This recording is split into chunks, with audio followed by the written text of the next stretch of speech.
value, and moral value is just one type of value. Right. And I think that's, I would go more general. I would say it's about beliefs. I don't think you have to have value Mm, specifically. You can think morality is wrong and believe it's better or more true. So like I could, if I was given enough evidence, could believe Christianity was true, even though I didn't value it. In fact, I think I'm mhm, antithetical to Christianity.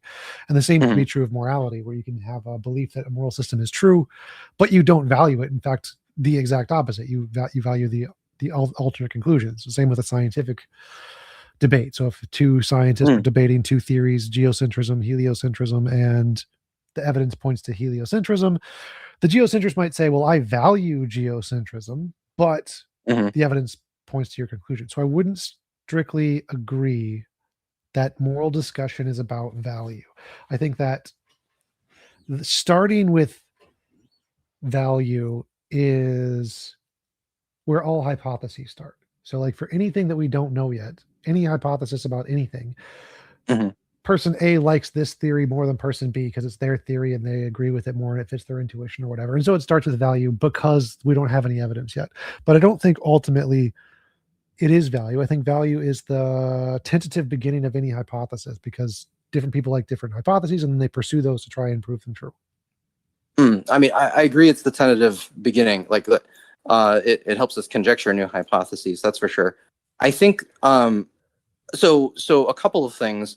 One is that I would be not to conflate what I'm saying about value with like subjective valuation. Like how confident am I in this idea, or do I desire this, or do I want this? Like all of those are subjective valuations.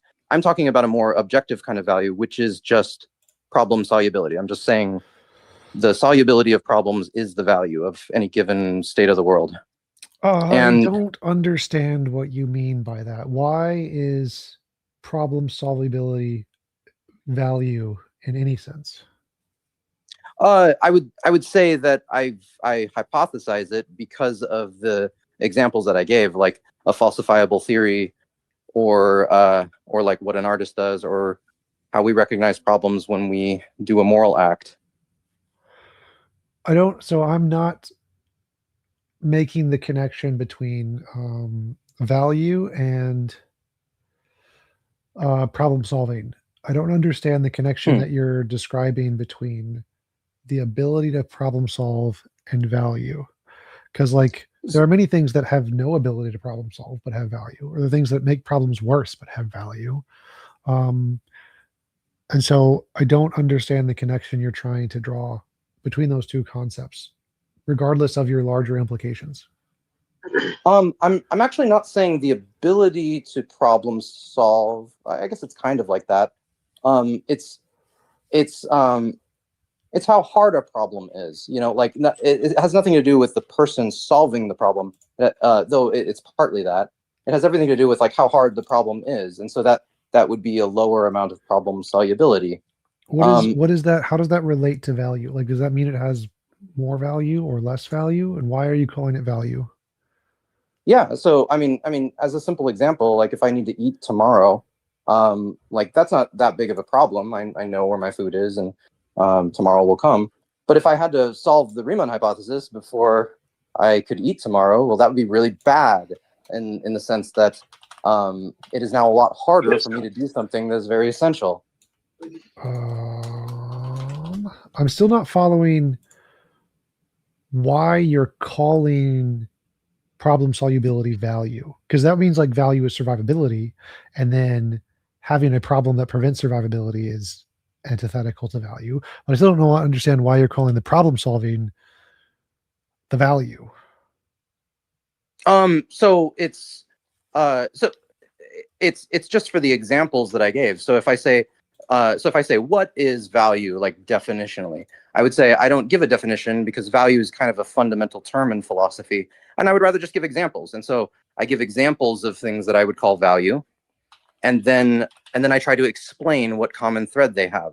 Now you can explain a subjective thread, like, oh, like desires and wants or something, but I was trying to explain an objective thread, and I think that objective thread is problem solving, and so that's my hypothesis.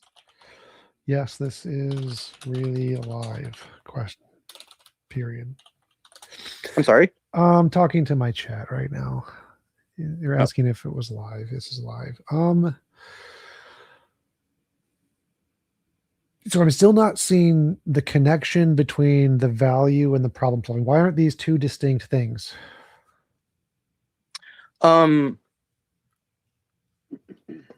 Sorry, you said the value in the problem solving. Yeah. Well, at least definitionally, I would treat them as distinct things, but I conjecture that they are the same thing. So that's the difference. Because I don't want to define value because it's a fundamental term, and I'm very anti-essentialist with my philosophy. So I don't like trying to just make my most fundamental philosophies just follow by definition. Like that seems like a cheap trick. I would rather my most fundamental terms be just conjectured or give examples, because everything bottoms out in undefined terms. So you conjecture that value is problem solving, and then of course the first thing you would come up with was, are there examples of problem solving that are antithetical to value, neutral to value, and then positive to value? So like, Sure. things that people value that cause problems, relationships cause problems. But like, evolutionarily, people value many different things, and many of the things they value lead them to extinction. They follow ideas that kill them, and that's in fact the vast majority of things. So it seems like there would be a problem with calling problem solving value as kind of synonyms in some case, or linked directly in some case, because you can value things that cause more problems and make it harder to solve problems, and though there doesn't seem to be some kind of a trend where valuing things that solves problems is a majority view or a tendency view. It seems to be actually a minority view. I disagree. I would say that the reason why liberty is such a good thing is because it allows us to solve problems of society, or the reason why democracy is such a good thing, or the reason why civil rights are a good thing. I would also say the reason why general relativity is a better theory than Newtonian gravity is because it solved more problems than Newtonian gravity. It explained the orbit of Mercury as well as the bending of starlight. I would say that what we are valuing in each of these cases, we are valuing more problems being solved, or more potential that's for what solving. you're valuing. Because like, take a flat earther. A flat earther can say, I don't value that. Okay, I apologize. Yeah, so I'm accidentally going to use terms that frame things in terms of my subjective valuations, but I am saying that this is an objective value. An objective value. So it has nothing to do with my psychology or anybody's psychology. Though our subjective valuations do track objective value, I think they approximate it. We try to get a good sense of it, but in the same way that our perceptions of reality can be mistaken, our perceptions of value can be mistaken. I'm confused because like a flat earther values the flat earth model. But Yeah, they're mistaken. That seems confusing because value is subjective. It's not about right or wrong. It's about what you feel. Like if you like something, then you value it. But you can't be wrong to value something because it's subjective. It's whatever you like is what you like. You don't even have control over it. There's no right or wrong in the equation. And so it seems like there's a conflation between subjective choice and truth here, because it seems like you're trying to smuggle in the fact that to be correct about what you value, it has to correspond to reality, in which case value just becomes reality at that point, and it's redundant because you're just saying people who have different values are wrong. Well, definitely not different values per se, but no, I don't think value is merely subjective. I think there's definitely a subjective component, like our subjective approximations of value. I just think there's also this objective thing that is value, and it's not like material. It's not like magnetism or something. It's abstract, like mathematical. It's just problem solubility. I don't know what that means because it's like there doesn't seem to be any objective value, as far as I can see. I don't know what it means to say that there is an objective value. What do you mean by an objective value?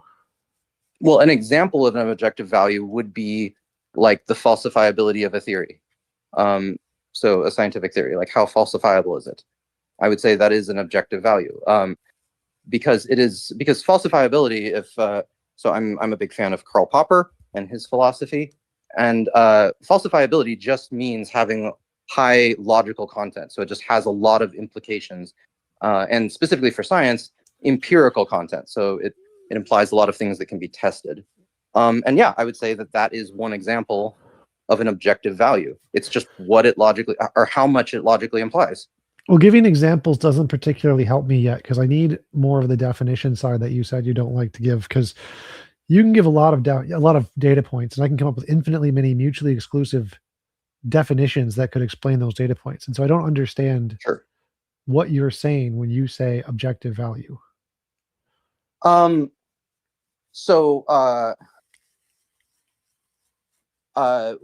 Well, okay, so the so epistemic value, I think, is objective. Do you at least agree with that? I don't know what you mean. Epistemic value.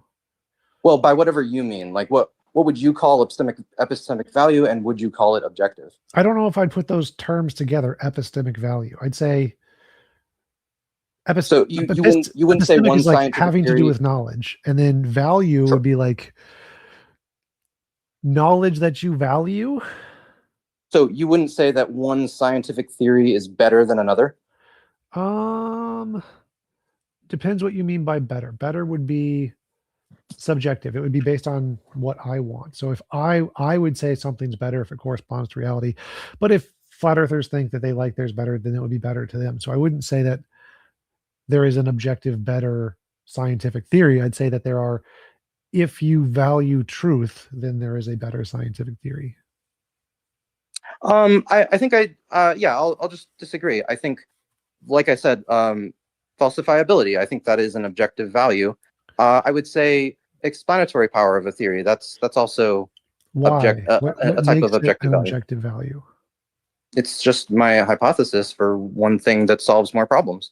I still, But I don't understand what that means. It's like you're saying there are these things that have objective value. yes. What, and objective value is the ability to solve more problems or something. Yeah, goodness, objective goodness would be problems becoming easier to solve. Yeah, or fewer. Yeah. Well, so I'm trying to be able to identify if object X has objective value. Mhm. It's because it can solve problems or something. Well, I don't think of objects as, well, I guess objects can have value. I think of a state of the world as being more valuable or less valuable. So, like, take the whole world altogether, and like, are problems easier to solve now, or are they harder to solve now? So like, as we discover things, it causes more problems. We discover we know less, and there are more problems we need to solve. Is that For sure. that objectively worse now? No. So, well, it can be, but I see, I sort of see a landscape of just infinitely many problems. We got infinitely many problems, and there's just infinite potential to solve them. So, so there's always going to be new problems incoming, and so it's just a matter of how hard those problems are to solve. I mean, as we get smarter, the problems get harder. Like rocket can science be, was yeah. a much harder problem to solve than stab mammoth with stick.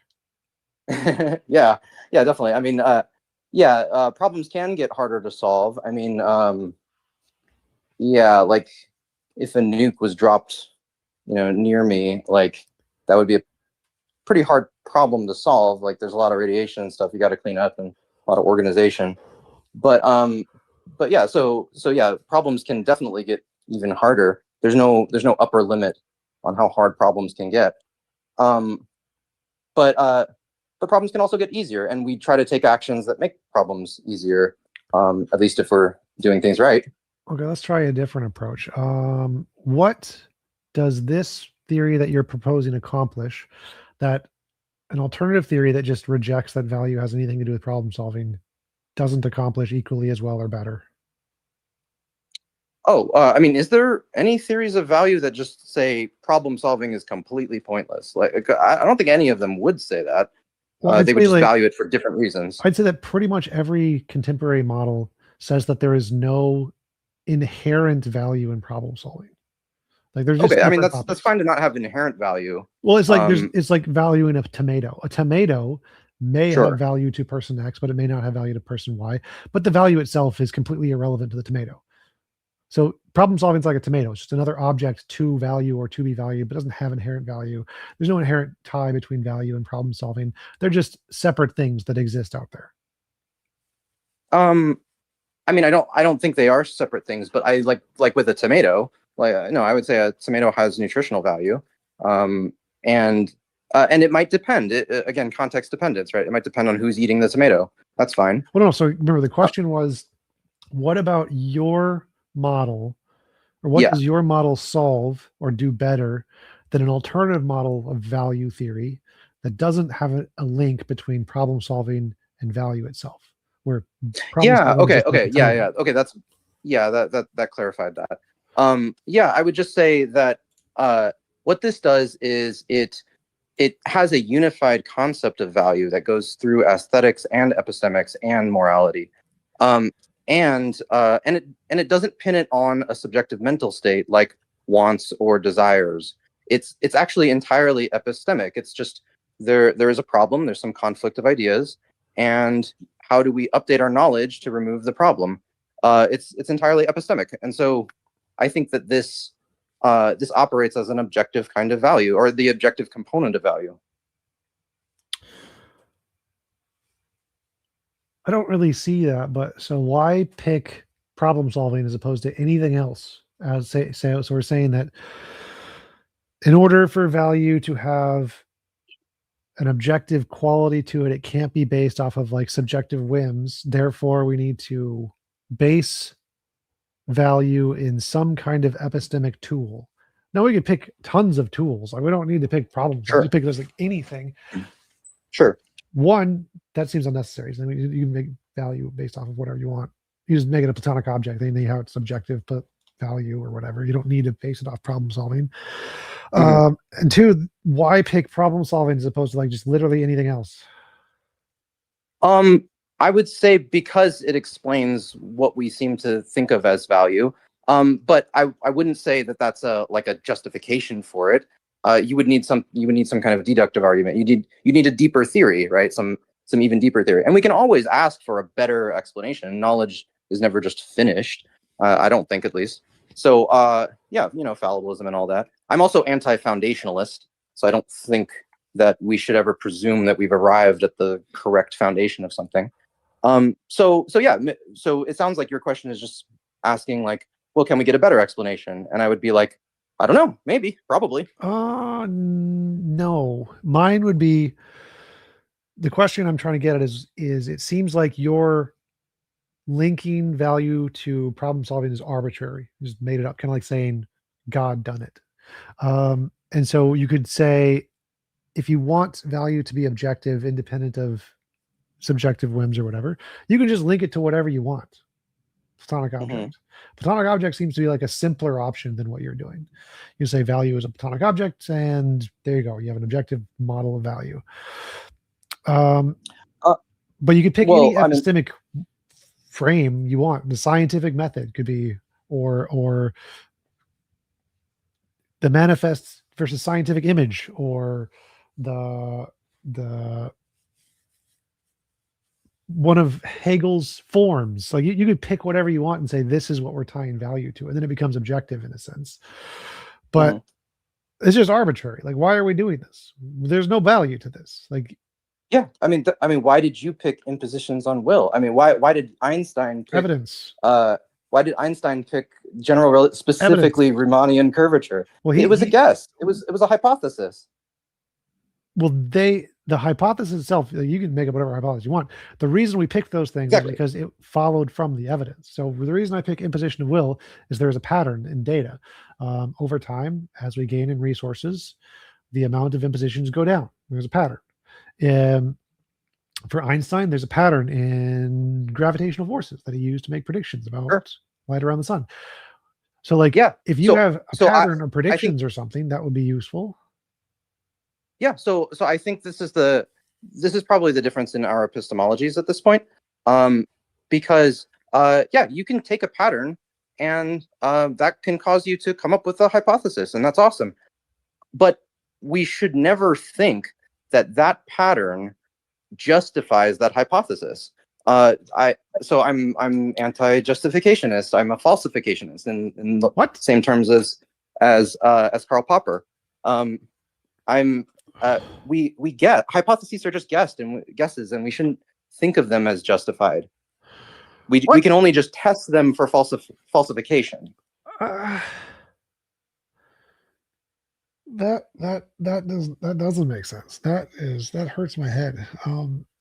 So like, one, most theories aren't falsifiable, like not truly falsifiable, but typically science is done on basis of justification, justified true belief. And you're saying no, JTB is stupid and we should stop trying to have knowledge. Well, okay, so I would say that I was a huge proponent of JTB up until I started studying Popper. Popper rejects all three components. So knowledge is not necessarily justified, it is not necessarily true, and it's not about belief. Knowledge is something else entirely. After reading a decent amount of Popper, I think I came to my understanding of how he thought of knowledge, which is, so I went ahead and replaced it with my own 3-term definition, but of course definitions are just tentative. I shouldn't be essentialist about it, but I came up with the terms scrutinized falsifiable record of information. And so, and that's all it takes to be knowledge. It's going to be fallible. It's going to be able to be mistaken. But knowledge has this real effect on the world. And Popper believed in a very real kind of knowledge, that it's not actually necessarily in a person's head. It's also in a book. It's also in a hard drive. It's also in a program or in technology. But even things that weren't produced from human brains, like genes. Genes contain knowledge about niche fitness. So I would say that knowledge, Popper's version of epistemology is actually more general than the traditional JTB understanding. And so how do you define knowledge? As a simple way of understanding it, I would define it as scrutinized, falsifiable record.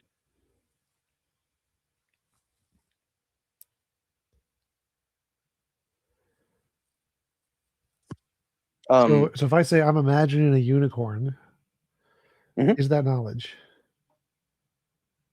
Well, have you subjected it to scrutiny? Nope. No? Then I wouldn't call it knowledge. That seems like a problem, because like,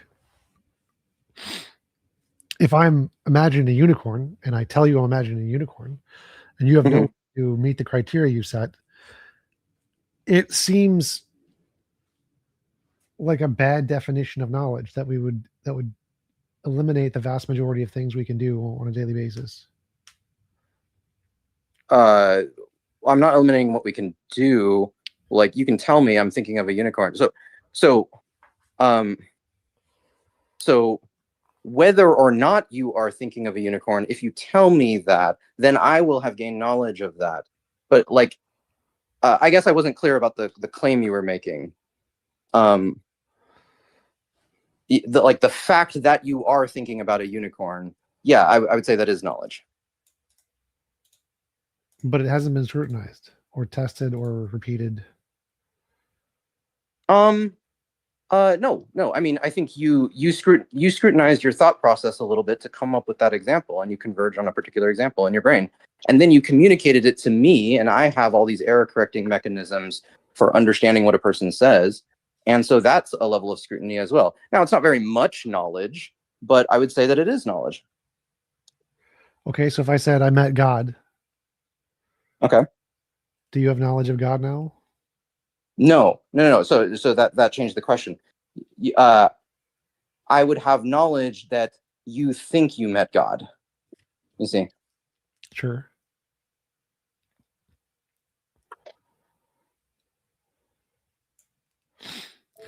Um,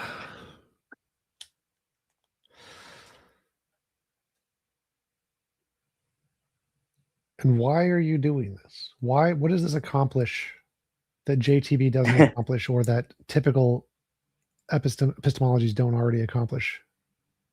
Yeah, I mean, I think justificationism and confirmationism, it just leads to a kind of confirmation bias, and it has that kind of vulnerability. I wouldn't say that What vulnerability? every epistemology is necessarily ruled out because of its vulnerabilities, but I think it's a criticism. What vulnerability? Vulnerability to confirmation bias. I think any epistemology that says, "Oh, we can confirm our theories and therefore justify them," I think that's going to be vulnerable to confirmation bias. Why is this a problem? And what do you mean? I'm sorry.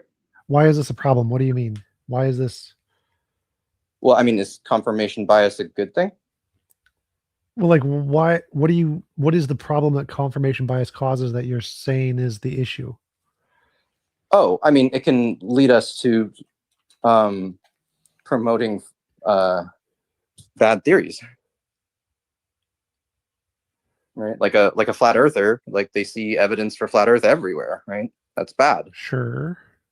If you just weren't looking for supporting evidence, and if they were instead looking for falsifying evidence, that would be much better. And they would immediately see, if they were searching honestly, if they would immediately see that, oh yeah, this is bullshit. Sure, but we do that in science. We do that already with the JTB theory of truth. Yeah, exactly. Well, so that's because I think that scientists and philosophers and you and me, we've all developed good intuitions for this. But there's still this lingering intuition of like, but I really like it when my theory is confirmed. And it's important to shake that off and be like, no, I actually want to show that I'm wrong. I want to show that this theory is wrong. And then I want to get another theory and show that that one's wrong. And I want to keep doing that until I find one that is really, really hard to show is wrong. Does that mean it's true? No, it just means it's a really good theory. What is the advantage here as opposed to saying, so I have a theory, makes novel testable predictions, we confirm it, I'm justified in believing it's true, and then we try to falsify it. Everybody who doesn't like it, everybody can try to falsify it. Like if that's your method of coming to a hypothesis, then at least in Popper's epistemology, he doesn't care how the hypothesis was generated. He just cares what you do with it after. Well, so I'm saying I have a hypothesis. In my methodology, I make novel testable predictions, and if I confirm them, I'm justified in believing it's true. Is it infallibly true? No, it is fallible. I'm fallibilist as well. So I have evidence that indicates this theory corresponds to reality because it has the ability to predict things about the future we didn't know yet consistently and get it right. Sure. And then we can try to falsify. Then we can try to say, well, how do we falsify this theory? In addition to that, but that part seems significantly less important. Like there are lots of theories that do nothing that you could potentially make falsifiable claims for. There's a magical invisible teapot going around the universe. But no one cares. Well, yeah, but yes, it's falsifiable. It exists in some location. We could find it potentially. We could literally go to every part of the universe and find it doesn't exist. It is possibly falsifiable. But the point is that this theory as a whole is irrelevant. What matters when we're talking about a theory is its ability to accurately predict the future and get it right. That's what we care about. That's what we want from a theory. Can it predict the future and get it right for things we don't know? I would phrase it a little differently. I would say can it solve new problems? That's what constitutes a good explanation. I I don't think that would be true at all, because there's lots of, you can just say God done it and that solves all problems, but that doesn't make it a good theory. The ability to solve problems isn't what we care about. It's the ability to correctly predict things we don't know and get it right. I wouldn't say saying God done it necessarily solves the problems. I would say that the reason why is because solving new problems is just one value. I would say that falsifiability is another value. And so, yeah, saying God done it, that's not really a falsifiable theory. Well, you can God is falsifiable. If you die and you don't go to heaven, God is falsified. God is a falsifiable theory. I mean, I actually don't think that falsified it, because what if it was a different God that doesn't actually send you to heaven? Well, no, if your hypothesis is the Christian God or the particular God, and in your religion, Okay. everyone who dies will be judged by the hammer fist flaming sword of God with the angel that is a magic eyeball, and you die Okay. and it doesn't happen, your model is falsified. So, like, the Christian model is falsifiable in a number of ways. Okay. I I would say that usually the way that Christian apologists argue, it is not in a falsifiable way. And I would also say that there's sort of tiers of falsifiability. Like like, is it practically falsifiable? Like, I'd like to be able to falsify it before I die. You know? Well, I don't know if, I mean, that'd be nice, but I don't know if that matters to falsifiability in general. Like, you can say Einstein made predictions of black holes, which he wasn't physically capable of testing at the time, Right. but that doesn't make it any less of a profound, amazing prediction, of amazing falsifiability prediction. It was still one of the best ever made in the history of the world, but he couldn't verify it. Correct. Yeah. So yeah, that was an unfalsifiable prediction at the time. But the great thing about science is that more things become falsifiable, and our empirical tools actually get better. And so so yeah, we were able to do a falsifiable test of that prediction. Right. So measuring a hypothesis and saying that because it's not falsifiable now, therefore it's not as good, or it gets demerits or something, doesn't seem like a good criteria. I think it is. I think it is, because it challenges the proponent of the hypothesis to be like, wait, no. Here is how you could test it. Here's a falsifiable test. And if they don't do that, then you know that they're being irrational. You know that they never intended their hypothesis to be falsifiable. So no, I think it's a great criteria. Whether they intended it or not doesn't really make a difference. Like, a hypothesis is good or bad, independent of the intents of the creator. They could be intending to manipulate people, and it'd still be a great hypothesis. They just didn't know or didn't care or whatever. Sure. So Sure, I'm still the not intention saying. matters for Go ahead. the intention matters for understanding the statement of the hypothesis. If the hypothesis is clear enough, then it doesn't matter what they intended. But oftentimes the unfalsifiable claims that we get from, like, cultists or weird religious people is something that's a little vague, and it's not actually clear what they mean. And so now their intention does actually matter, and it can become revealing when we find out that they never intended their hypothesis to be falsifiable. Well, like, we die and go to heaven wasn't intended to be falsifiable, but it's extremely falsifiable. So I don't think it matters one way or the other.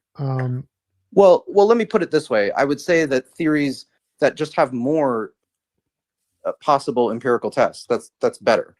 That's a better theory. So maybe going to heaven, maybe that's one better empirical theory test. than general relativity. I'm sorry? Was Newtonian mechanics a better theory than general relativity? No, because Newtonian mechanics makes mostly the same predictions as general relativity, and then it just messed up in a couple places, like the orbit of Mercury or the bending of starlight. And so it mostly made the same predictions. Well, it made more testable predictions. There's lots of testable predictions that you can test for Newtonian mechanics, like lots of things. Apple falls, Apple rolls downhill. Whereas the predictions made specifically by general relativity were very difficult to test. And you couldn't really test them very easily. Well, okay, so all the predictions of Newtonian gravity that we did in fact verify, I would say those were also predictions of general relativity, because Newtonian gravity is an approximation of general relativity. And so those were also a part of its content. It's So empirical. does the God hypothesis. The God hypothesis makes all of the predictions of Newtonian mechanics and general relativity and all other predictions. We just don't know them yet because God done it. He did it the way he likes to do it. It's God's will. And so Sure, you can explain everything with God. God done it and God likes it the way he done it. And it makes the most right. of And all so, predictions because it makes all predictions. yes, but if you were to say like, oh, how come I found my car keys? And then you say, oh, because of God, like that would not explain if the scenario went the other way, right? If I didn't actually find my keys, then I'd be like, why didn't I find my keys? And then you just be like, oh, well, God didn't want you to find your keys. Like Sure. that's not it's not explaining the difference between why this and not that. And so if you're not distinguishing between possible worlds, then you're not actually making a test. It doesn't count as a test if you can account for any conceivable outcome. Well, now you seem to be going back to my statement, the ability to predict the future about things we don't know yet. Yeah, I mean, prediction is good. It's one type of problem solving. Yeah. Well, to me, it seems like solving the the problem. only one that really matters, or the primary one that matters the most by a significant amount. So, like for me, I don't care if a theory is unfalsifiable. If it can accurately predict the future and get it right, you will find your car keys at this time, at this location. Consistently, I am justified in believing that hypothesis, even if it's not falsifiable. So if you can accurately predict the future, it doesn't count as a prediction unless it could have been different. Right. So I'm literally saying a good hypothesis is one that says you will find your car keys at this time at this location. If you don't, definitely falsifiable. So in my case, my JTB theory-ish says that the ability to predict the future and get it right is why we should accept a theory, regardless of whether it's falsifiable. If it's not falsifiable, it doesn't matter. If you have a magic 8-ball that you shake, you ask it questions, you shake it, and it gets it right every single time, you are justified in believing you have a magic 8-ball, even if there's no way to prove it. No. But I think now that I understand what you mean by if it makes correct predictions, that is falsifiability. That is exactly what Popper meant. But Well, it's no, the so empirical that's only content. one aspect. So, like, if I believe in God and I pray to God and God does things for me, that's falsifiable because if I pray and it's wrong, that's falsifiable. But none of the other things, like I'm going to go to heaven, I'm going to meet him when I die, all of my family and friends are going to be there. All of these things, none of these are testable. These are all extenuations of my belief based on the prayer. But if I did pray to God and he did everything I asked every single time, I would be justified in believing all of that other stuff, all of the heaven stuff, all of the soul stuff, everything he told me, I'd be justified in believing. I don't know about everything, but I would say that I'd be willing to believe a lot if that many tests came up. But it would also depend on whether or not what you were praying for could have gone the other way. Like if you were just praying to like, give me $1 million right now, boom, $1 million. Cure this guy's limb, boom, guy's limb is cured. Yeah. And in that case, each of those would be falsifiable, right? Right, but now I'm justified in believing all of Christianity. I wouldn't argue all of Christianity, but I mean, I could understand somebody hypothesizing, hey, all of Christianity, and then I'd be like, okay, I can see how that would be a good theory. Yeah, so where are you saying that this would not be a good conclusion? So like you pray to the Christian God talks to you, he's there, he answers your prayers, he does stuff. I'm thinking this is a pretty good justification to believe Christianity is true, and you're like, nah. Now I want to hold out. No, I didn't say it. No. With this specific version where all these prayers are getting answered, that's very falsifiable, and I would say that's perfectly decent. The family and friends isn't. Jesus isn't. The only part of this theory that's falsifiable is the direct prayers. That's it. Everything else is an extension. Everything else is you're making this assumption based off of the confirmed predictions alone. Yeah. So this is why I wouldn't say you're justified in believing the whole Christian religion, because I could have also explained that through what is that one mystical phenomenon of just like when you really want something, like manifesting. Yeah. It could also just be a phenomenon of manifestation, like the fact aliens. that it could be super powerful aliens, and you could be in the Matrix. Could be, yeah. exactly, exactly. So there's infinitely many different hypotheses that can explain any given phenomenon, Sure. and you guess, you take a hypothesis, and the Christian religion would not be a good hypothesis because all the other components of it are not easily testable, So you're right? saying the only um, rational hypothesis would be the simplest to explain the data.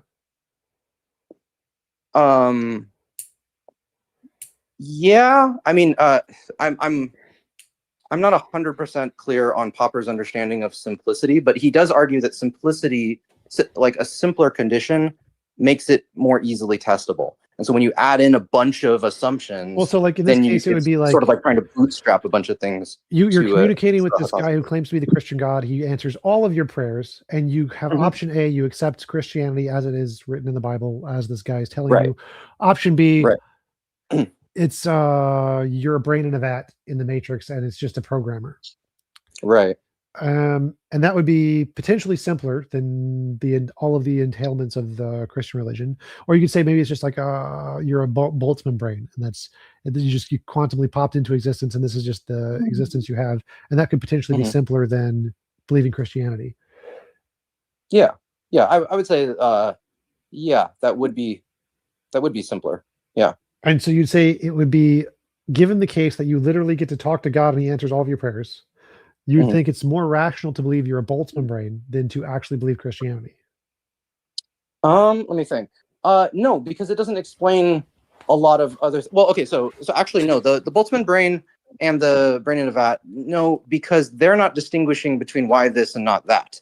Right? Why did my prayer get answered rather than not answered? Because the brain in the vat would just say everything is happening because you're a brain in the vat, and that's not an explanation because it doesn't say why that happened as opposed to something else. Or you could say it was like you're in a program and the programmer is doing it, and so it's the God is Okay, yeah, deceiving you. So it's that yeah, simpler, yeah, right? yeah. Okay, sure, sure. So like you have a programmer with your brain in a vat, and every time you pray, they just give you what you want. Yeah, he's the God. I would say that that is a slightly simpler and better explanation than God, than God just answering your prayers. So I disagree. I think that's just horribly Okay, logically well, flawed, because you can take any given theory and say come up with probably simpler ways to explain it than the theory was intended. But I think that's a horrible idea. I think like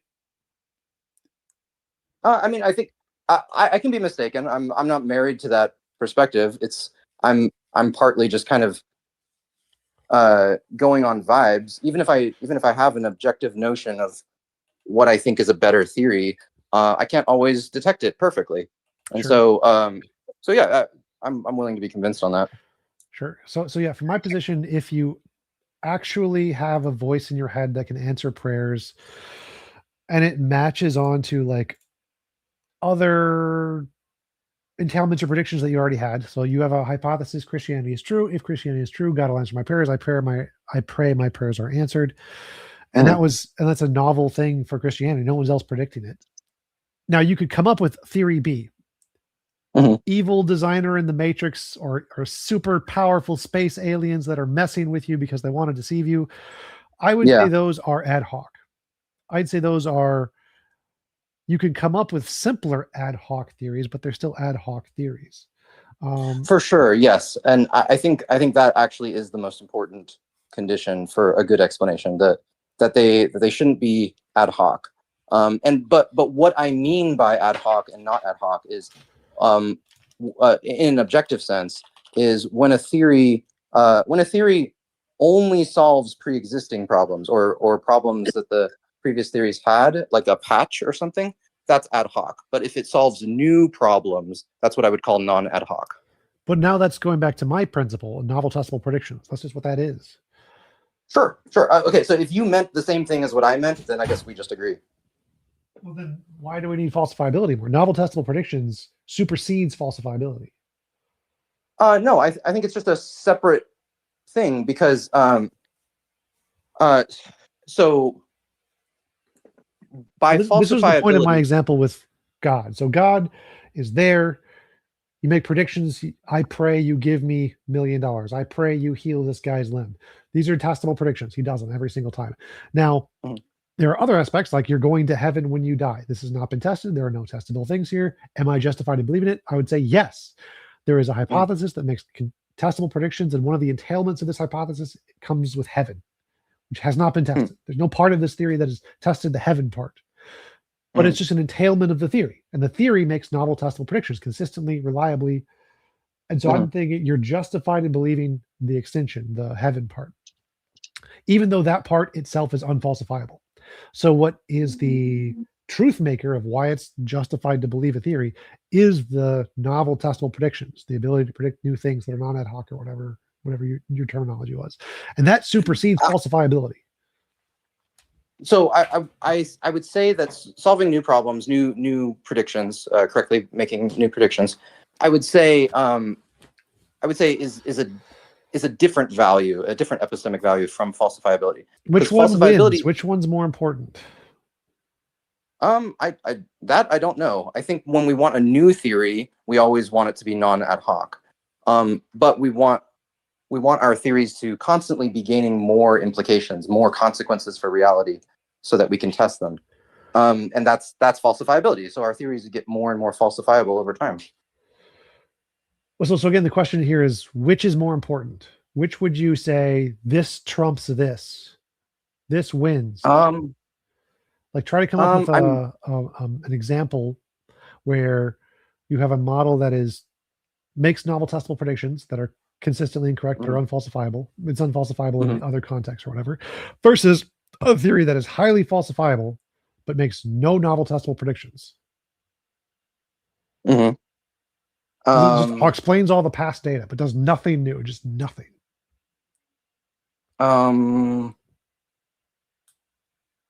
That's, I don't know. I think I would need to know a specific theory to know for sure. I mean, generally, general relativity, like literally, this is every single scientific theory ever.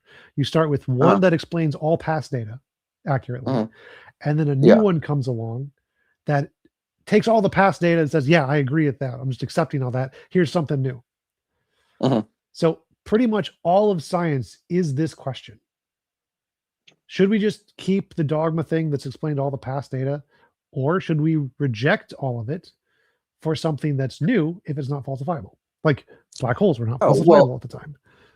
Well, yeah, but with Newtonian gravity, we were already seeing problems with it. We saw the orbit of Mercury, and that was an issue. Just imagine we didn't. It's not relevant to the example. We just don't need those. So either we don't see problems with it. Like Einstein's like, I predict this new stuff, and guess what? It's confirmed. Oh, okay. I see what you're saying. Well, that's the thing, though. Like the bending of starlight, you mean? Yeah, or the black holes, or the gravitational waves. Okay, pick whatever you want. Yeah. Well, if that's the case, then that was a prediction that Newtonian gravity didn't make. So it would have been a problem for Newtonian gravity, but not a problem for Einstein's relativity. So the novel testable predictions that are correct trumps falsifiability. It just wins. Yeah, I guess so. New problems. Yeah, we want more explanatory power. Yeah. So yeah, that would be like the only critique I'd have mostly is that matters more than falsifiability. And if that matters more than falsifiability, then you can get entailments that are unfalsifiable, like heaven or whatever, other implications of the theory that you just can't falsify, or at least not yet. And it's rational to accept those, to believe they are true, even though it's not justified in the falsification sense. It's justified in the testable prediction sense. That's still a justification. Yeah, I mean, you keep using the term justified, and I just wouldn't use the term justified. And I also wouldn't use the term belief. I'm just talking about the idea and whether or not it's a good idea. And I would just say it's not that these ideas are. It's not that somebody is more justified in believing in general relativity. I don't care what they believe, as long as they recognize that it's a good theory. It was better tested. It's easier. And it has more testable predictions. Yeah, that's all that matters. A good scientist could very well not believe any of the hypotheses that they're implementing, and do all the tests, write a paper, win a Nobel Prize, and not believe any of it. Well, to me, that's confusing because, like, for something to be knowledge, it has to be a belief. You have to like have an idea, and that idea, because if you don't have an idea, it can't, like, knowledge can't exist outside of a brain. I disagree. I think the examples I gave, like, scrutinized falsifiable record.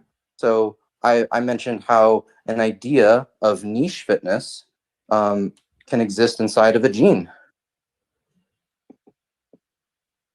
I don't know what you mean, an idea, because it doesn't have a conception of anything. I mean a certain type of information. Information is just a way of relating different kinds of structures. Information isn't knowledge. Information doesn't contain knowledge. Correct. Yeah. So a specific type of information is knowledge. Yeah.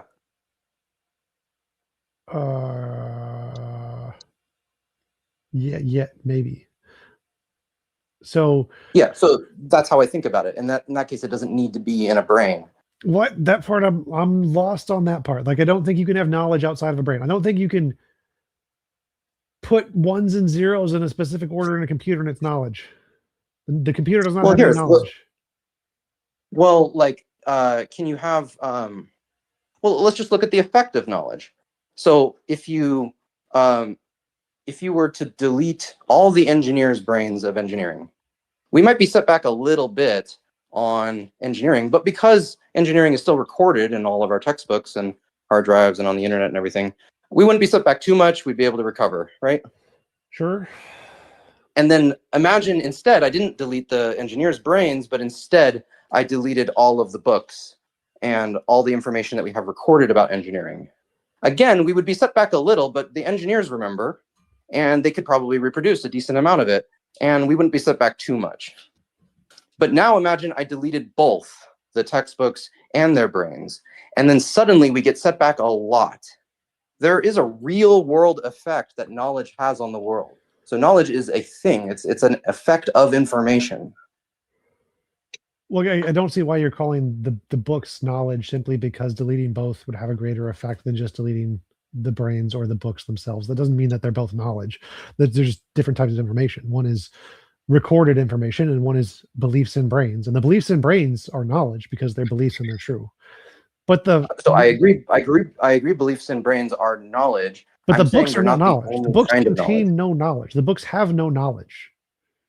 I mean, I think that's just again, I'm very anti-essentialist, so I'm not going to like push my definition of knowledge. But I'm just explaining how I use the word knowledge whenever I say knowledge.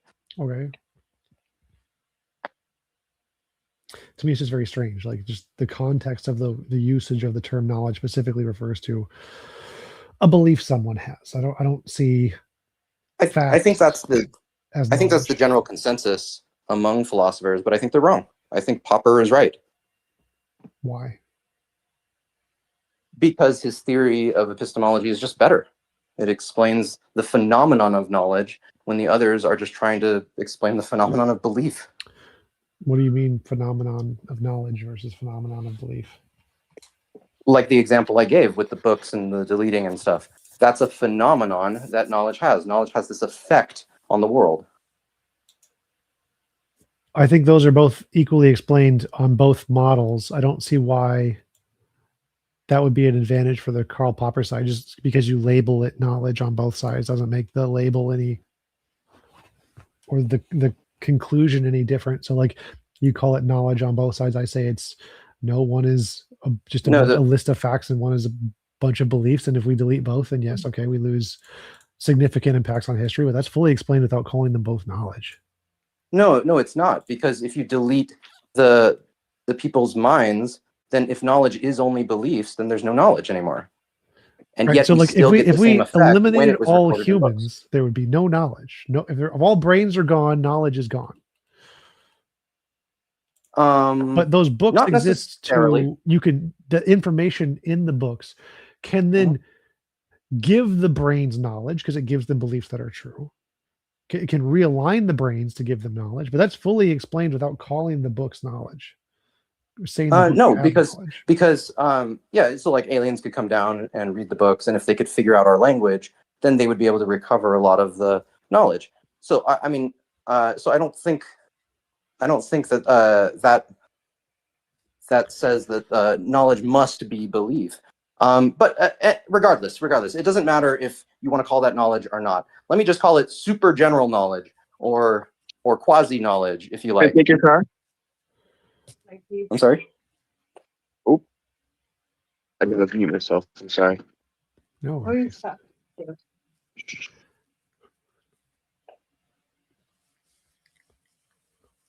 The point is what we're talking about. As long as we agree on the phenomena that are occurring and the explanations for them, then I think there's not. Well, the question Any was, such why substance would disagreement. Popper's version be better than the JTB version? And you said because something about this can't be done by the JTB version. Or can't be Yes, explained. because it's better explained as knowledge having an effect on the world, being a type of information that can be in books, and I think you have to stretch a little bit to be like, no, books definitely don't have knowledge. Hard drives don't have knowledge. Programs don't have knowledge. I think that's actually more of a stretch. I think that I think that trying to always frame things in terms of beliefs is part of what the issue is with much of academic philosophy.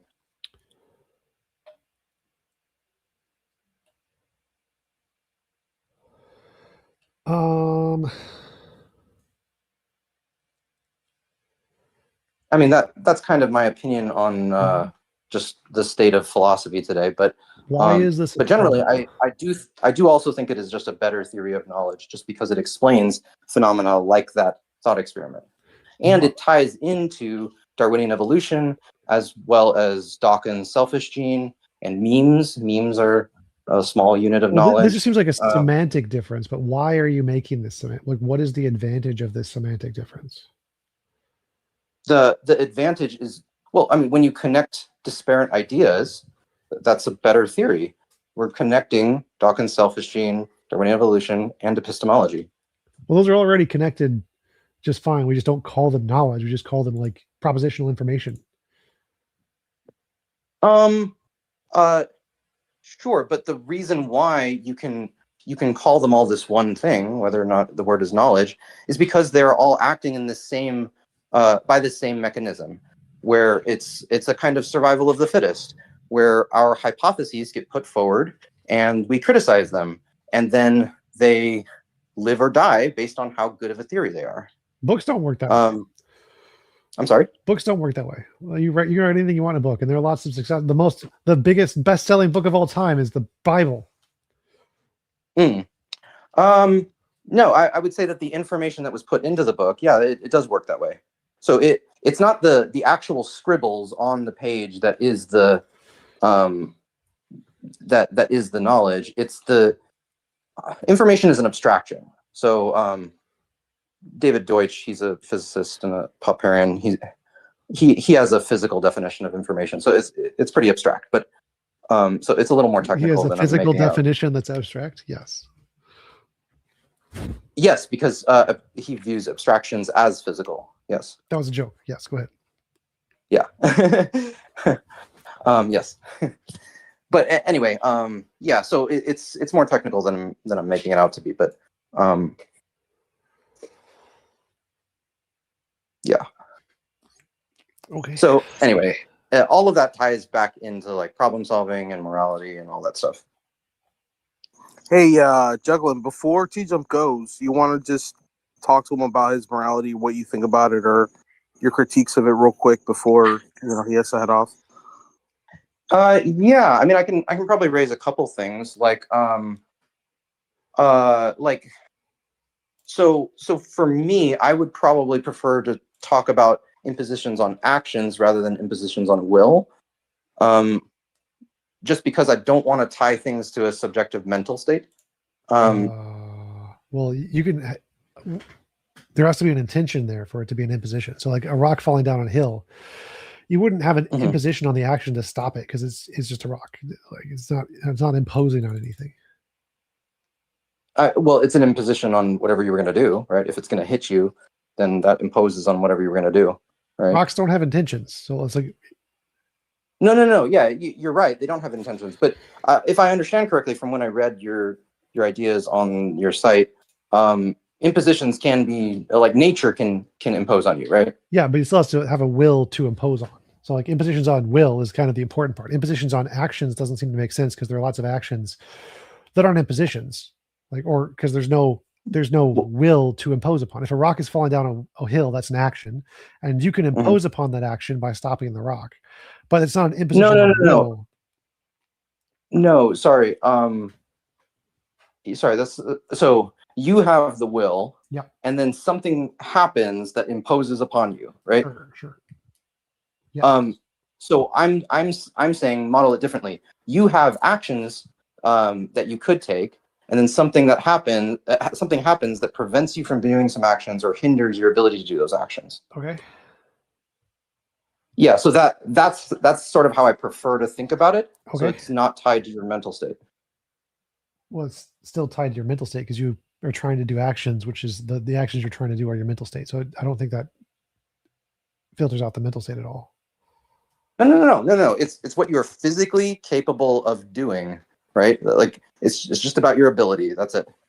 Well, that would not be a view of morality because imposition is like desire, not capability. So like if I desire to cut my arm off and limit my capability, like that's perfectly moral. Or if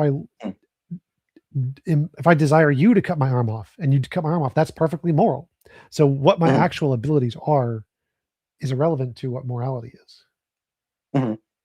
Okay. I mean, if you're saying that's what you mean by impositions, then I think I just meant something different. I just meant like a phenomenon that prevents that hinders your pool of possible actions, right? Yeah, restricts your possible actions. For me, it's specifically related to your desires. So, like, if you have a desire to do more and something prevents it, then that would be true. But if you have a desire to do less, like if say you want to play a very hard video game, and so you want all of you want to be blind, deaf, and dumb, like a blind run of Dark Souls or whatever, then that's you're morally limiting your actions. So the action space that you have is completely independent of whether or not it's moral. Yeah, and I would still call that bad. Because I think that's why our wants can be wrong. Our desires can be mistaken. Not our desire, not our playing Dark Souls is wrong. Freaking desire. nerds. What was that?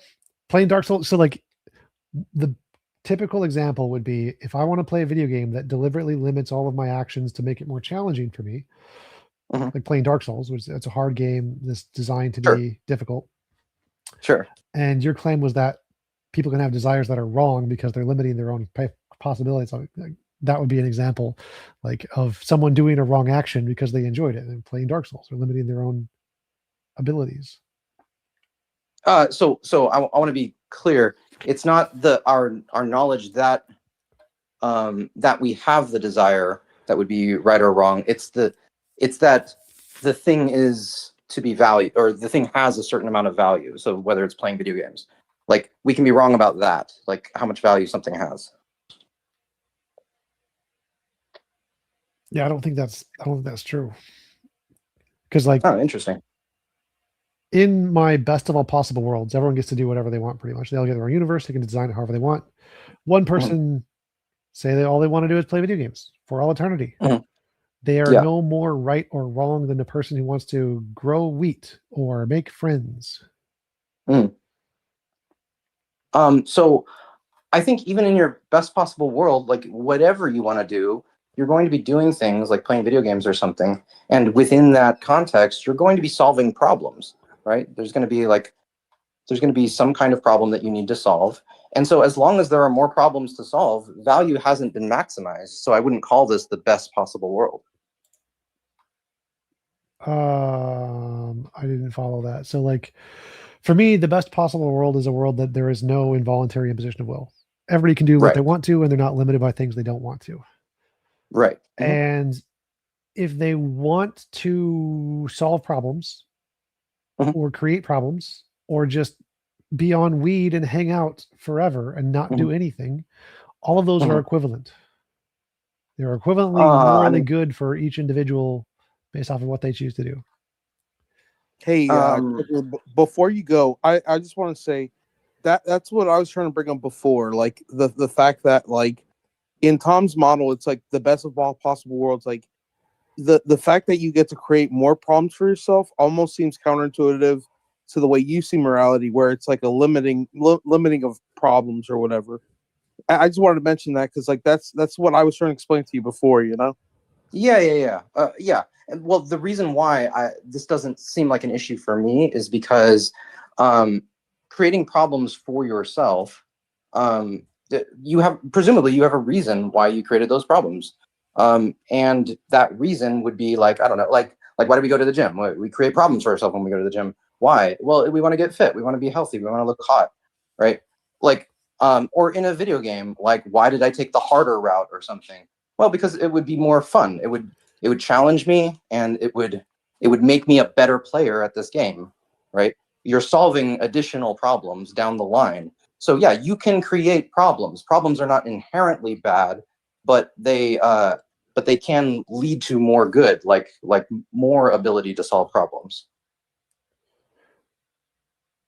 What if someone doesn't want to solve problems? They just want to smoke weed every day. I mean, is smoking weed every day solving a problem for you? No, they just choose to. So like let's say they have no impetus, they just want to sit.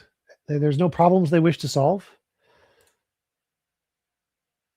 I mean, I don't think that I don't think our decisions bottom out in just Oh, subject. I came up with an example. So let's say someone has a bunch of problems, and in the Okay. best of all possible worlds, they essentially just turn the problems off in their brain. They don't solve the problems. They just say, I don't want to feel this, off. Okay, like their ability to recognize problems. Or feel the implications of the problems, or kind of like getting high where you just can't feel them anymore. You haven't solved Okay. any of the problems. You're just like, I don't want to feel this anymore, off. Okay. I would wonder why that person did that. Why did they do that? I mean, at that point, it's almost like killing yourself. Well, no. Wouldn't Like, that in and of itself be a solution to whatever problem? Like maybe the problem is that you don't like Exactly. feeling the weight of problems, and so your Exactly. solution to it is smoking weed. you could. Exactly. Which is why I asked why, because if they had a good reason, that would be a solution to a problem. Well, I would say like the good reason is just free will. So they should have the right to do what they want with themselves, regardless of Well, I anything mean, else. I don't believe in free will, but Well, yeah, I don't either. I'm not a libertarian free will. I'm a compatibilist, but right. Yeah.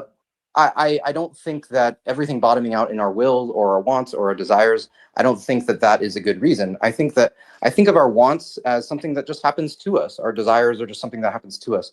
It's not a reason for anything.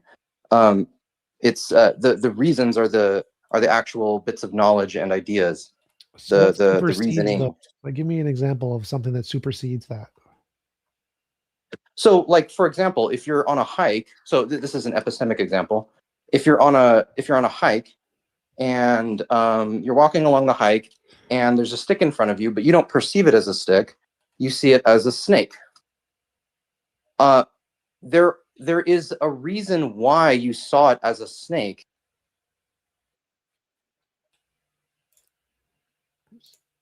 Sticks for snakes.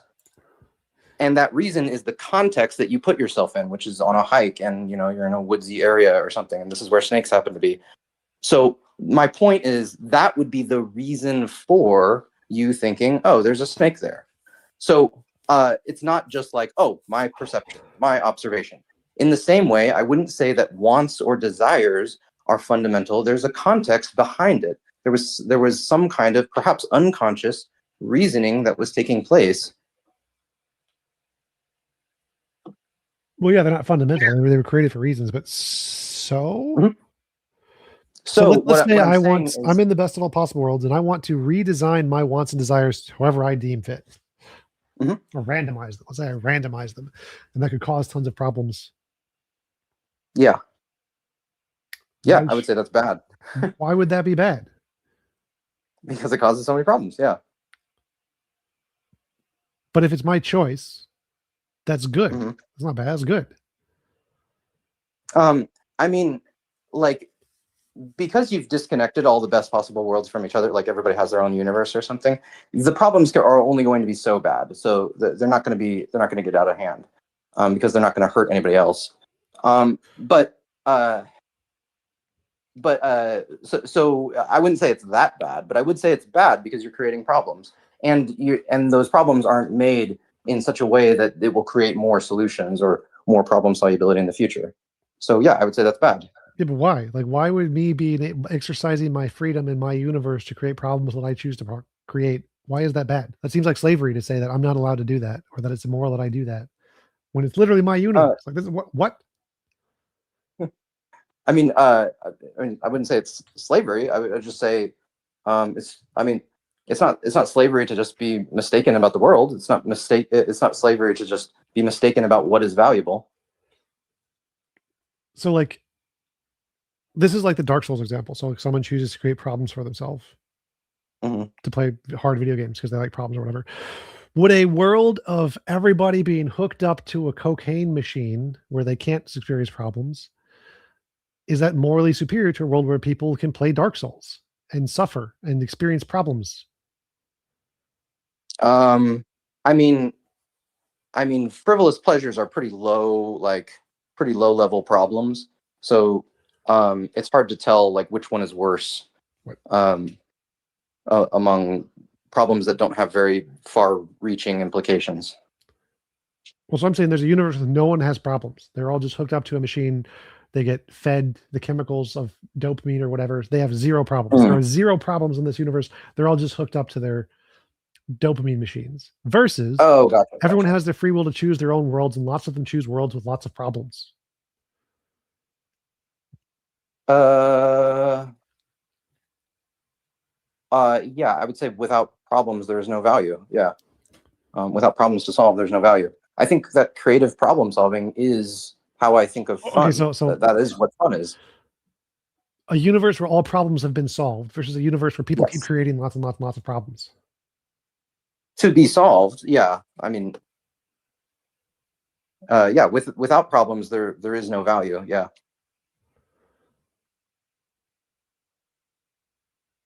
Wait, that seems to contradict what you had said earlier. What did I say earlier? Because we were talking about it is immoral to generate problems. So, like, if I run to randomize the state of my brain, it causes lots of problems. But you're saying that's immoral for me to exercise. Oh yeah, because I was assuming you were just creating problems without actually solving them, or without creating more. Yes, that is correct. So these are not problems that inherently have solutions or can necessarily be solved. You can choose to create problems that can never be solved. Just you want to experience the journey. Oh. So like, and it can be randomized where some can be solved, some can't be solved. You have no idea. Well, I mean, if you want to experience the journey, presumably you're going to be solving problems on that journey. Like, no, so some of them are. I'm having a hard time fathoming. I'm having a hard time fathoming just having problems and no problem ever gets solved by a person who is a problem solver. Like, what does it even mean to experience this? So let's say a scientist is like, I'm gonna go through the world with all problems, none of which I can solve. Generate my world. Is he immoral for doing this? Well, I mean, if it's in a simulation, this is all. It's his universe, again, so it's a real universe. So it's his real universe. He's like, I want problems. Give me all the problems, and I can solve no problems.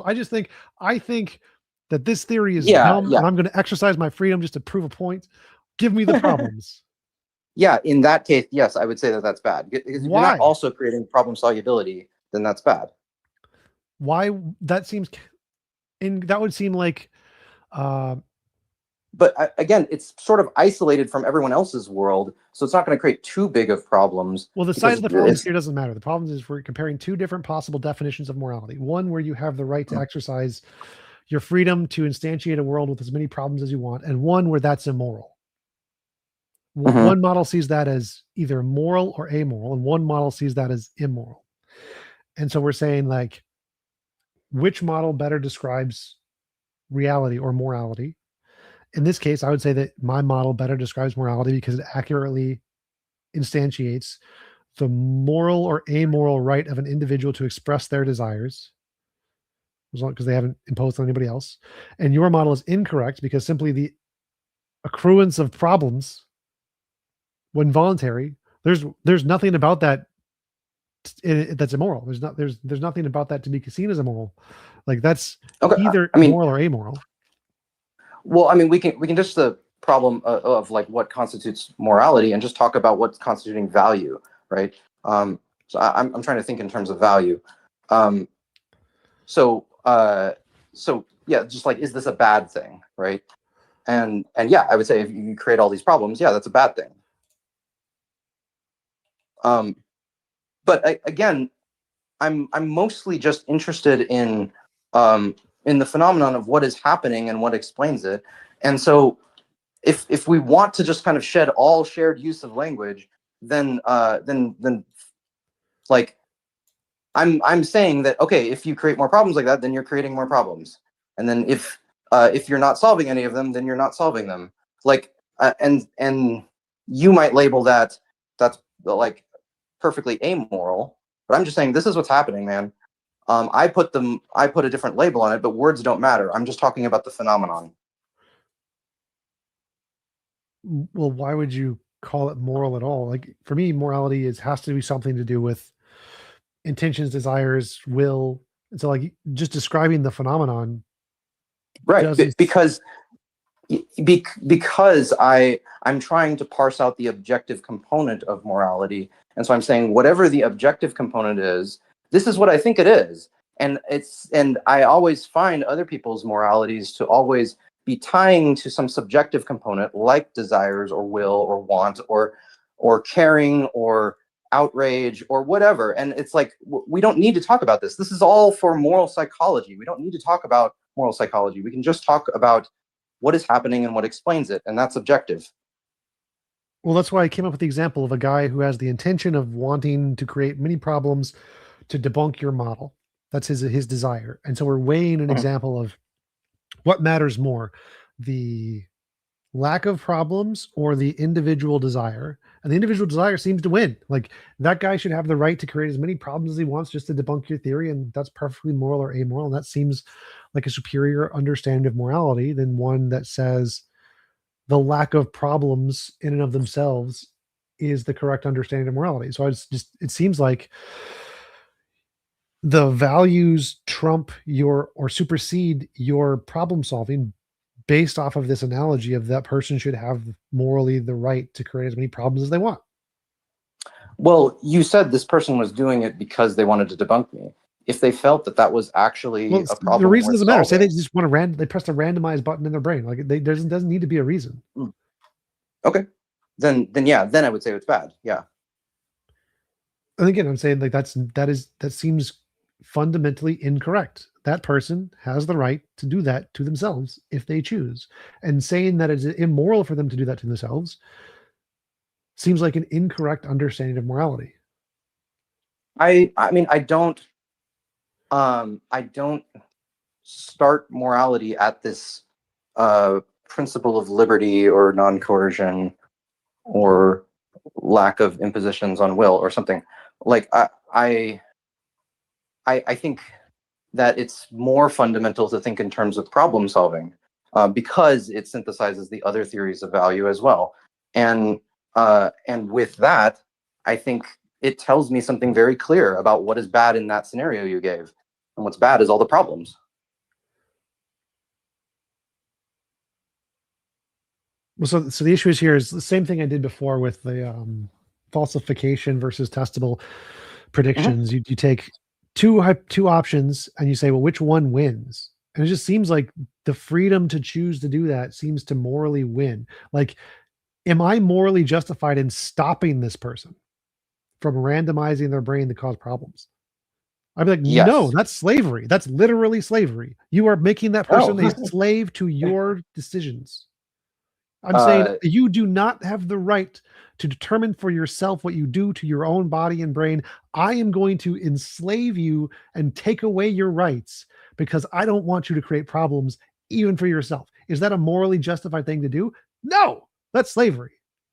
okay, so in the sense that all of these problems are going to be pretty low reach, then yeah, I would say that that's a person doesn't have the right to stop that person from doing it. Let's say Because- every existing entity in the entire universe decides to do this. Am I morally Mhm. justified in stopping all of them? No. Yes. That's slavery. That's why I said it's slavery.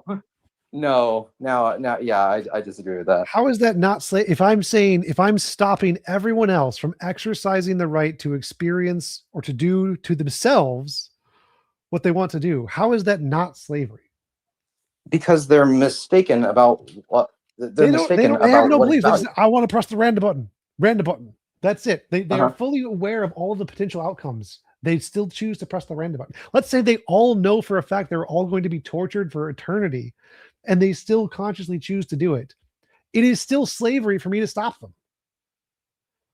I'm having a hard time grasping the scenario because I'm trying to keep track of what problems are being created, what Could be any solutions there problems. are. Any problems, no solutions. You can make the worst of all possible worlds the randomized result of the random button, and then make sure everyone knows that it's the worst of all possible worlds that's going to happen. And No, they're the about to press issue the is- button. The issue is that when you create problems, like then potential solutions start popping up. There are You no have to ask, solutions. like, There's but no you also have solution. to ask, like, what was their knowledge behind this? What knowledge contextualized why they wanted this, why they desired this thing? Like, there's a lot of questions that I don't have answers Let's to. say there's an And- infinite variety of spectrums that can, of lots of different reasons. Who cares? Mhm. To me, Uh, that's all. I don't even need to calculate that. I can just say if they have consent, they're conscious adults that are not impaired, and they want to randomize, scramble their brain, Mhm. they have a moral right to do that. And if I stop them, if I forcibly impose my values onto them and prevent them from being able to exercise their random button freedom, I have made them slaves. It is immoral for me to do that. It is immoral for me to impose upon them, to impose on their will, to stop them from doing what they want to themselves based off of my desires. That seems just inherently immoral. I would disagree because what's going on is yeah, I mean, I would just disagree because because we have to ask, why is slavery bad? Slavery is bad because it creates a lot of problems. Like, why is imposing on someone bad? It's Wait. because it's problems. Go back. So if slavery solved a lot of problems, it would be good. As long as it was more problems than it created, yeah. That seems like a big pill you probably should not swallow for your model of morality. Well, thankfully, we live in a universe where slavery does not solve a bunch of problems. I would argue not really. But let's say there was a universe where it did, where hypothetically Thanos was like, you know what, we're all going to starve to death. I'm just going to make half the universe slaves, and then we're not going to starve to death. Is slavery now moral? So wait, it's saving everyone from starving to death? Yes, all life on the planet is going to starve to death unless Thanos makes half the population slaves. Is it moral? And what, are they slaves forever? Sure. Then it's you either said half everyone the is dead population. forever or half people are slaves. everyone forever. dies. Oh, okay. Yeah, that seems. So, I mean, everyone dying and everyone not dying. I feel like the slavery is just an additional thing there. Like, I would choose living. Right, and that Right. seems So, just inherently wrong. Like if someone wants to die, assisted suicide, euthanasia, whatever, or in this case, die from hunger or whatever, the act of making people slaves is never going to be a moral option. It could be the least immoral option, but it's still immoral. It is an immoral option. I mean, I think that this is a weakness of your theory, because for you, slavery has to be fundamentally wrong. For me, I can explain why it is wrong, and I can explain when it is not wrong. Now, it is not typically going to be not wrong. Slavery is horrible, but but being able to distinguish between that is a strength of a theory. Why this and not that? Well, no. So like, it would be a what's it called? Defeater, married bachelor. If I can show a part of your theory where it mislabels something that is clearly immoral as moral, Labels are arbitrary, though. Like No, the not- moral label is arbitrary. literally, we're making rules to make it not arbitrary. Yours is problem solving. Mine is imposition of will. They're literally not arbitrary. Okay. Okay.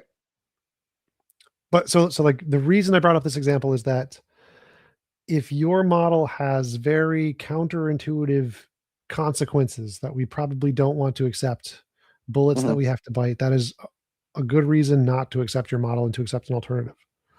I agree. Yes.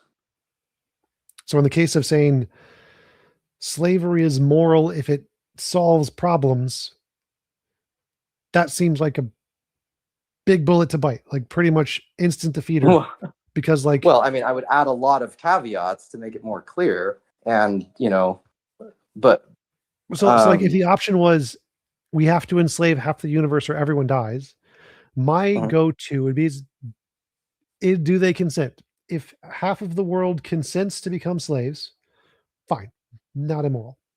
If they don't consent, it is now immoral. It is immoral to force them. It is bad. It is never good. It can't be good. And that seems to be a more to track morality better than to say, yes, it's still moral to make them all slaves. well, I mean, is consenting slavery still slavery,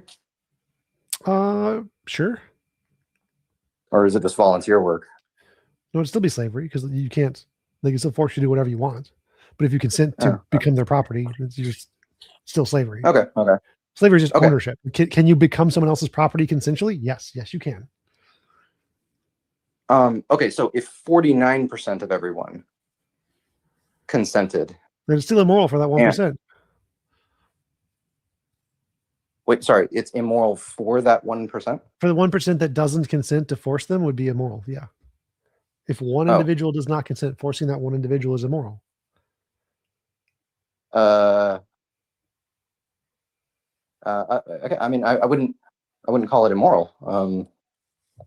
Well, again, it's better to think in terms of good and bad. Like, is this would it be good or better to enslave half the population if only 49% consented? And I would say, well, I would say, if the alternative was everybody dies, then yeah.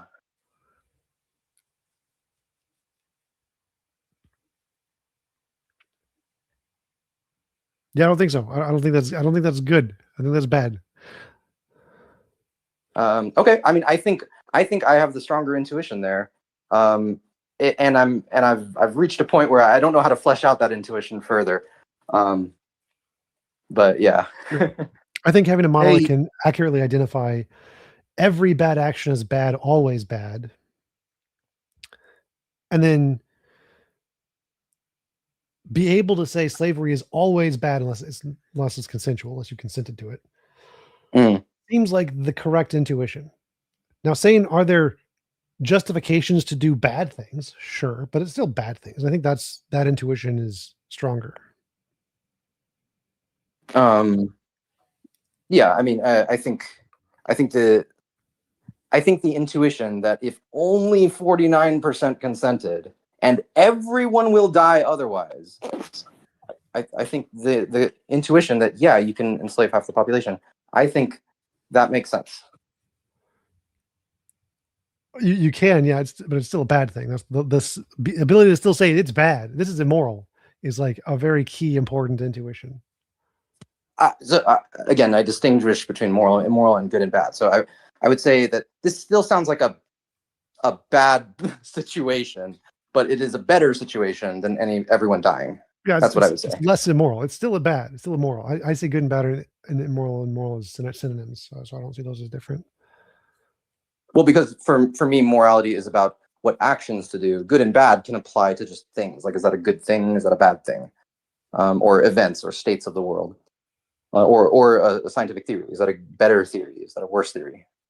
So that's why axiology is more general than than just moral value. Sure, but in the context of morality, good and bad and moral and immoral, I use synonymously. Oh, gotcha. Okay.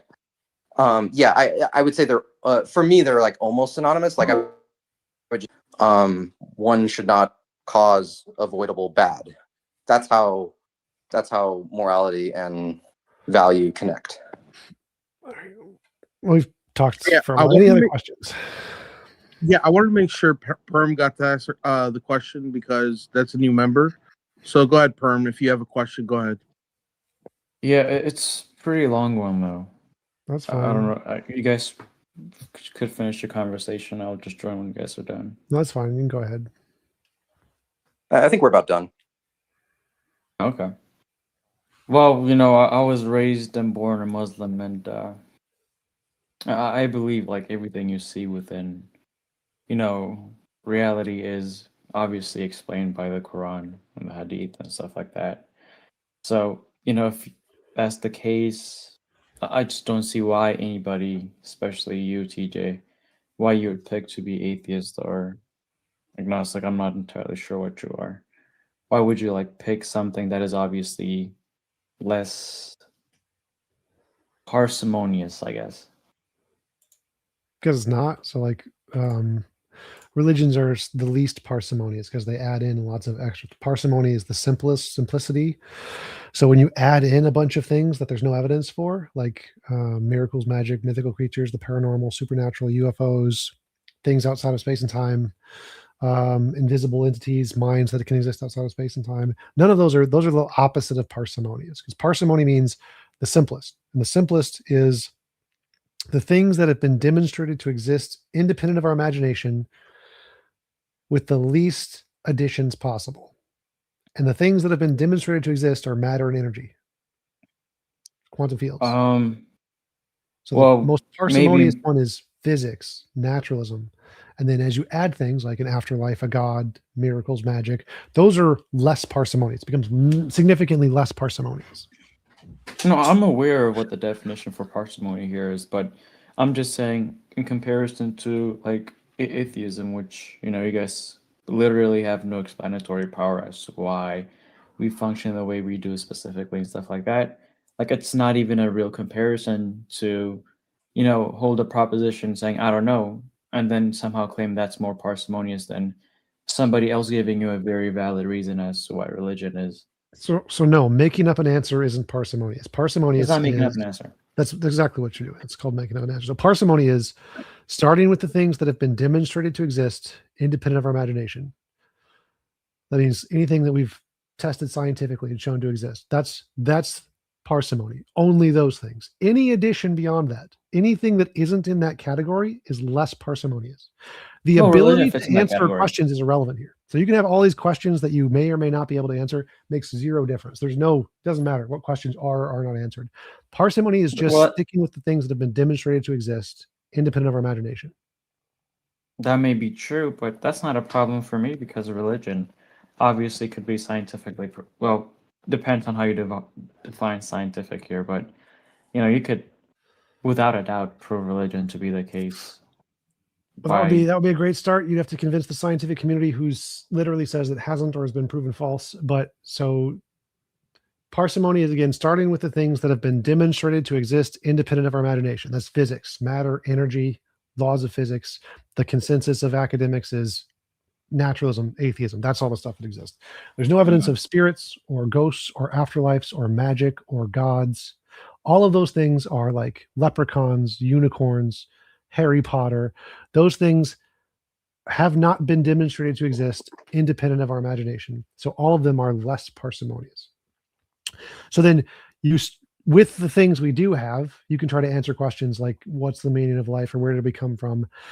And only the answers that use the things that have been demonstrated to exist independent of our imagination are parsimonious. Anything else. And if the answer is we don't know, that's still the most parsimonious answer. Anytime you add in, complete. it doesn't matter if it's complete. Parsimonious is the simplest. So Okay, well, Then you can You know, add in, say, I think God explains it. God explains why he has a purpose for us. Now you've added in this extra variable of an entirely new ontology. And to say, well, is that more parsimonious than science? What you have to do is say, since you've added this thing on of some weight, can science, using the same amount of added weight, make up a different hypothesis that can make an equivalent explanation? Yes, scientists could just make up a flying spaghetti monster and say the flying spaghetti monster gives us purpose and reason. that's true. Wait, So- wait, that's true. so that's the but with problem. religion, Go ahead. no, but here's the difference. But with religion, it's not just like a different explanatory, like, I guess power, but you can make prediction with it that you naturally cannot with naturalistic like perspectives. That'd be great evidence. What do you think predictions that have ever been confirmed in Islam that science didn't beat? Dude, like we have like studies on prayers, like that are All of the prayer studies have More- showed no effects. So all of the ones that have been peer reviewed have showed failure. Prayer studies fail. that's not entirely accurate because if that was the case, if all prayers have failed, then you wouldn't find a lot of people that are religious. To this Prayer day, but studies obviously- have failed. Yes, all of the prayer studies have shown no consistent positive data at all. So prayer studies have failed. Yes, Yeah, but the studies you're referring to are not conclusive, though. That's the problem. they are Like- there has been many of them involving tens of thousands of people, and you can, if you want to do a new one that works, that would be evidence. But all of the ones that have been done have failed. All of the Yes, ones that but have been all- peer reviewed, all of the ones that have been tested with independent sources, double blind peer review, the way that we show things are true, all of them have failed. Okay, but there's a problem here that you're not understanding. Okay. When it comes to religion, you're not like if you're obviously doing a survey and you're like somehow trying to test it, it's not going to work out simply because God doesn't want you to test them out. The best way for you to collect any sort of evidence of this God existing would be to take anecdotal. Well, I wouldn't say the best way, but one way you could do it, it would be to take an anecdotal, No, that is objectively false. So we know for a fact anecdotal evidence is literally a fallacy. It's called an anecdotal fallacy. It is not evidence. That's why we need to use peer review. That's why we need to use double blind studies. Anecdotes are horrible. They do not work. They are not evidence. They do not work. what That's if the why we thing don't you're use them in studying? science. Okay, but what if this is an hold on, you got to be able to make an exception here. Simply because No. if the thing you're studying doesn't work, if it knows it's being studied, then what's the point here? Like, So that's just a way. obviously it's not- If there's a method that we know that works, that can accurately differentiate imagination from reality, and yours can't be measured by that thing, then that means yours has no evidence. That's all it means. So if there's a tool we use and the tool can accurately measure things, and you're saying, well, mine doesn't fit in the tool, then yours has no evidence. That's all it means. or We don't make an that means- exception. We don't say there's, let's use a tool we know doesn't work. If we know there's a tool that's broken that can't work, and you're trying to use the broken tool we know doesn't work, and you're saying, well, we need this tool because your tool that does work, but it doesn't fit my thing. So we need to use this broken tool. You're using a broken tool. We know that tool doesn't work. We've tested that tool millions of times. We know anecdotal evidence is completely worthless. And so you Worthless? trying to use that shows that yours does not provide good evidence. All right, here's the problem again. You're trying to make it seem like the religion that religion itself is the broken tool. No. It's like- Religion is not the broken tool. Anecdotal evidence is the broken No, tool. right. And I'm saying your scientific method, which you go by validating these things, doesn't have the necessary conditions in order to fully understand religion. So you're using an That's incomplete a tool tu quoque. It doesn't matter what science can or can't do. If you think that your model is true, you need to provide evidence that can differentiate imagination from reality. Science doesn't need to provide Perhaps it. I can. Anybody can. Go I ahead. could Go- go how do up you do to every single. How do you okay, do it? Okay, I mean it's going to be a survey, right? And You're going to use anecdotal evidence. You're going to use the thing we know doesn't work. Science has shown that doesn't work. So you can't use something we know doesn't work. It's like a broken compass. If you're using a broken compass, it doesn't going to point north. It's not going to show us then what's why true. do we use anecdotal experience as a why do we do assessments on what's the word I'm looking for here? Why is it the case that therapists or psychologists literally use anecdotal experience as a way to diagnose and treat a patient if it doesn't work. Obviously, it works to some extent, and I'm saying Because no, religion. no. So the reason anecdotal evidence can be used as an accessory to empirical data. So we have empirical studies on brain chemistry, like depression, psychosis, whatever. These things have been proven to exist. These already exist, and so you can identify those things by talking to someone. We know there have been empirical scientific studies done on the brain that show the brain conditions exist. So, like if I told you I saw a horse. Now, my testimony that I just presented to you has no empirical evidence in it. It's just a testimony, just my anecdote. I saw a Right. horse. But it's Right. rational to believe I saw a horse because there's tons of empirical evidence of horses. Genes, bones, history, all kinds of empirical evidence of horses. But if I told you I saw a unicorn, a magic pink unicorn that farted rainbows, you would not be reasonable to believe me. Both cases I presented anecdotal evidence. One it's rational to believe, one it's not. The one that's rational to believe, the horse, is because there's a ton of implicit empirical evidence in that data. The horses have already been demonstrated to exist independent of my imagination. So if I told you I saw one, rational to believe. If I told you I saw a magic unicorn, that would not be reasonable to believe because there is no past empirical data of unicorns. So the same thing is true of God. If you say you saw God, I would be equally as justified in believing you as you believing me when I say I saw a magic unicorn. But it's not that insane, though. And here's why I'm saying it's not that insane. People are obviously never going to go up to you and say, I saw God. What they're going to demonstrate to you is their prayers actually made a change in a way that they wanted it to. And the only way you could explain that change, like, okay, let me ask you a question. Stop right there. The only way to explain that change is chance. This is why the studies I mentioned, I told you about this, the prayer studies have been done. The prayer studies are taking people who pray for a particular outcome and seeing, does that outcome happen at a rate that is equal to chance, greater than chance, or lower than chance? So of the prayer studies that you were talking about, some of the prayer studies go like this. They take Christians praying over a person with cancer. They take Muslims praying over a person with cancer. They take Jews praying over people with cancer in a hospital. And they take atheists who just don't pray. They're the control. And they measure what rate of the people who are prayed for get better from cancer. And the rate is the same on all of them.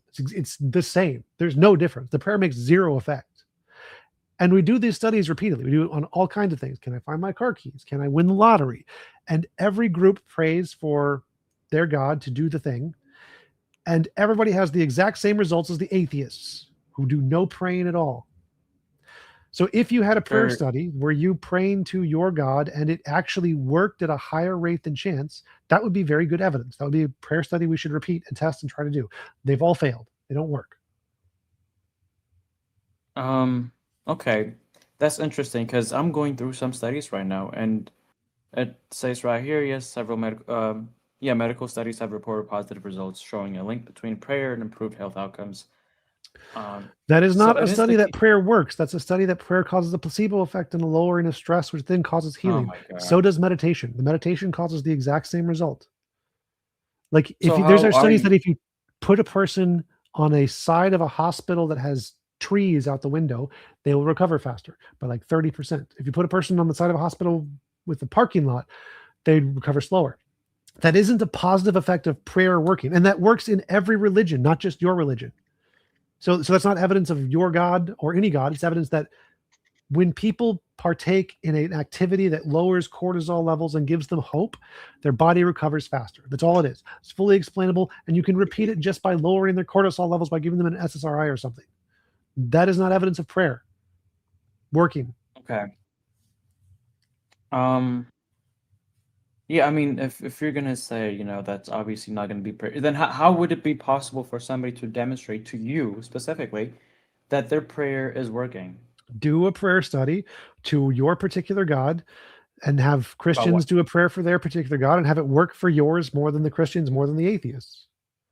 So if I do a prayer and I'm getting the results that I'm like praying That's for, an anecdote. You need to have groups of people, like 500 Muslims, 500 Christians, 500 atheists, 500 Jews, all praying for the same thing or something that's similar. And the rates that they get the thing that they're praying for needs to be higher in your group than all the other groups by like a big margin or moderate Okay. margin. So you're looking for a statistical, like, what is it called here? Data, There's a name for this. p-value, evidence, yes. Okay. Well, here's a better one. What if I show you that somebody has prayed for something that is very improbable consistently? And okay, well, just let me finish. If I pray to win the lottery every day, I play the lottery, and I win it every time I pray, and I don't win it every time I don't pray, is that evidence for you? Sure, absolutely. That would be great evidence. Okay, so anything that raises the probability would be prayer doing what it's supposed to. And I'm saying if you literally go to every Christian and you ask him, can you show me something you prayed for? Like without it, they could demonstrate it to you, right? And most Christians will be like, yeah, I can show you something I prayed for. No, That that's came not to me, evidence. that That's was- terrible evidence. They've Oh. everybody prays. Christians, religious people usually pray every day for many, many things. The vast majority of them never work, but some of them happen. And the rate at which they happen is the exact same as the rate of the atheists. So the fact that some prayers get correctly happen is not evidence that the prayer is true, because the rate of failure is so high that it is equivalent to chance. Is the rate, if they didn't pray for it, the exact amount of same things would have happened to them. This is what I meant by you have to compare to a control group. So if a Christian person prays 100 times a day for 100 different things and 3 of them happen, that's not evidence prayer works. That's evidence prayer doesn't work, because it failed 97% of the time. But they're going to remember those 3 things because it's a very powerful emotional stimulant in the brain. And so in order to know, you have to eliminate the anecdote. You have to eliminate the person's testimony. Get rid of all of their personal data, because the personal data corrupts everything. We don't care about the 3 that they remember that are really powerful to them. We want all the data, all 100 prayers they made, how many failed, how many worked. Then we want to take that same prayers to an atheist and see, did these same things happen to an atheist who did no prayer? Did these same things happen to a Hindu who prayed to a different God? Then we can know, is this something that happens at a higher rate for your particular God and your particular prayers, or is it random chance? That's what we need to do. That's why we don't accept anecdotes. We need to take the data, apply it to a group set to filter out the anecdote, to know if it happens at a higher rate than chance to your group or to the atheists who did nothing at all. That's why you need that to find out if it's evidence. That's why science requires that. Okay. Well, if I could show you right now that, Muslim prayer has, like a different rate in which it works compared to other prayers, every other prayer That would be ever. evidence, yes. Okay, well, I guess I just have to look for it, right? I mean, this is insane because, like, Pray for even me if to I get do- $1 million. That would and give me a date and time when it happens. That, and if it happens, that's evidence. okay. I guess that's what I'm gonna do next time. But just for you to think about this, right? There's a reason why Muslim or like Christian nations are usually like controlled by people that are morally great, and the countries these people reside in are always progressing. And there's some things you're able to observe about the world and come to a conclusion and say, okay, there is The a president reason. is Donald Trump. No.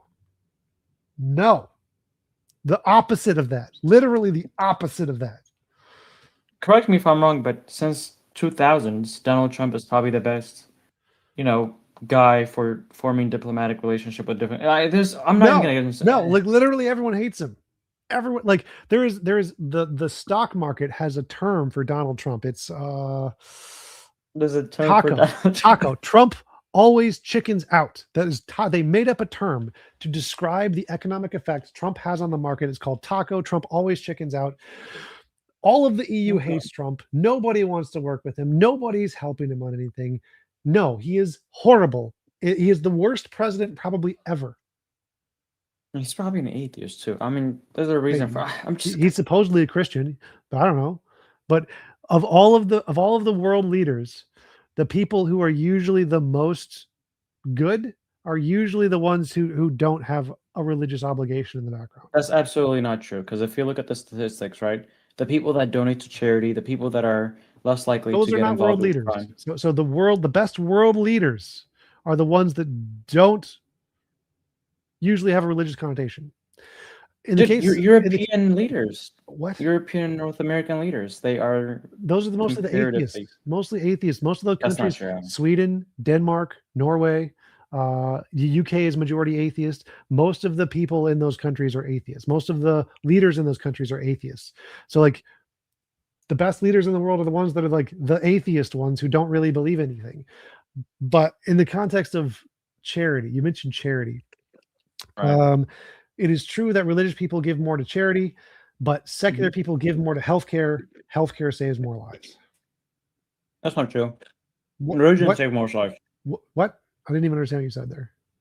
I said that's not. Oh, sorry, I was eating something. I said that's not true. Religion saves more lives because religion gives people like there's a majority of people in this world are religious. We're and talking about they're healthcare. Do donations to charities save more lives than universal healthcare? The answer is it's not even close. Universal healthcare wins better than charity. Like, and I can prove that to you in 5 seconds.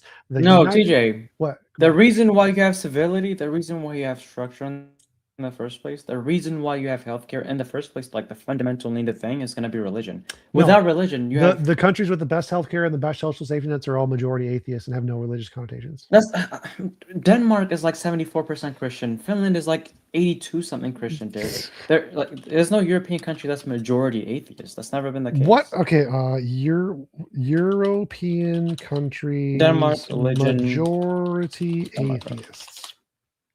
Isn't the United Kingdom like Yeah, majority literally atheists. Yes, yes, a that is Christian correct. country? No, the UK actually it was like 3 years ago where it became majority atheist or majority not religious. No, Well, only if you look at its 37%. government structure. Like its Only government 37 literally has Christianity written into it. Wait. 37% of the people are not affiliated with any religion, but 46% are Christian in the UK. And Denmark is even higher. Finland is higher. Norway's higher. I'm sorry. there might Denmark be is more. 28% believe in a god. That's not true. I'm looking at the wiki right here. I believe there is a god, 28%. Finland, Netherlands, 28%. France, 27%. Estonia, 18%. Sweden, 18%. Czech Republic, 16%. EU, 51% as a whole. Okay. Germany, what I'm 44. reading. Look, it says right here Christianity is the main religion in Denmark. About 70% of people registered as a member of the official Church of Denmark. Registering for the church means nothing. So this is a poll that says how many people say, I believe there is a God? Yes or no? Yes, 28% Denmark. Registering for the What? church doesn't mean you believe anything. You're part of the church. Like I'm a registered in my church. I've got churches here. That doesn't mean I believe in God. What you want is a poll of do you believe in God? Yes or no. Percent of people who believe in God in Denmark, 28%. That's interesting. Maybe that could explain why their country is failing right now, but It's not. It's one of the most Our- successful countries in the world. that's up for debate. But I don't know. This is really complicated. God. It's really not that complicated. Like all the data points in one very clear direction very easily. Yeah, but like if religion is false, there's so many things within this world you just have no response to. There's Again, a lot of phenomena like, you're not able to explain. being able to make up an answer is not a response. So like the fact that religion can make up an answer to something, atheists and naturalists can do that too. They just don't choose to. Like I can come up with a spaghetti monster or a naturalistic pantheism that gives us reason and purpose and meaning and all of those things, but it isn't supported by the evidence. So I just don't. That's all there is to it. You don't need to come up with an answer. And the fact that religious people do come up with an answer doesn't mean that their answer is good or better than a naturalist answer. It just means they're asserting an answer. And naturalists can also assert an answer. They just don't. So it is not true to say that atheists are unable to come up with an equivalent or better answer than theists to these questions. They just choose to only follow the evidence and then stop instead of going beyond the evidence when they don't need to. It's interesting. Yeah, I don't have a response yet, but I'll look into these studies. I'll conduct my own study, and I'll see if my prayers are effective, and if they are effective, if they work more than not work, then you gotta give me some credit here and say, okay, there's some reason as to why this is happening, and I'm gonna be objective. It can't about be an this. anecdote. It cannot be an anecdote. So it can't I'm be gonna your be personal objective. experience. Well, it can't It's be gonna your be personal experience. objective. It has to be a data set of multiple people. But yeah, if you can get a data set of multiple people, record all the results of both atheists, Christians, and other religions, and you get the data result, and you can publish it in a Pew Research data and have them confirm it. Great evidence. Yes. Interesting. Okay. Well, that's all I got for now. Okay. Thanks for coming on. Yeah, peace. Hello, Taco. Hey, T-Jump, before you go, what did you think about Joe Schmidt becoming Catholic? Hey, man? dude. I'll go back down. You just said hi, so I was just saying hi. Hey. Who? Majesty of Reason. I didn't know he did. I don't really keep up with Yeah. stuff. He became a Catholic after. You can look it up later if you have time or whatever. He has a new video where he talks about his conversion after talking to Josh, the guy Josh Rasmussen that you talked to that one time. Yep. He had like a long email conversation with him, and apparently he became convinced by all the good theistic arguments. So yeah, I just wanted to get your opinion on that. I have no opinion.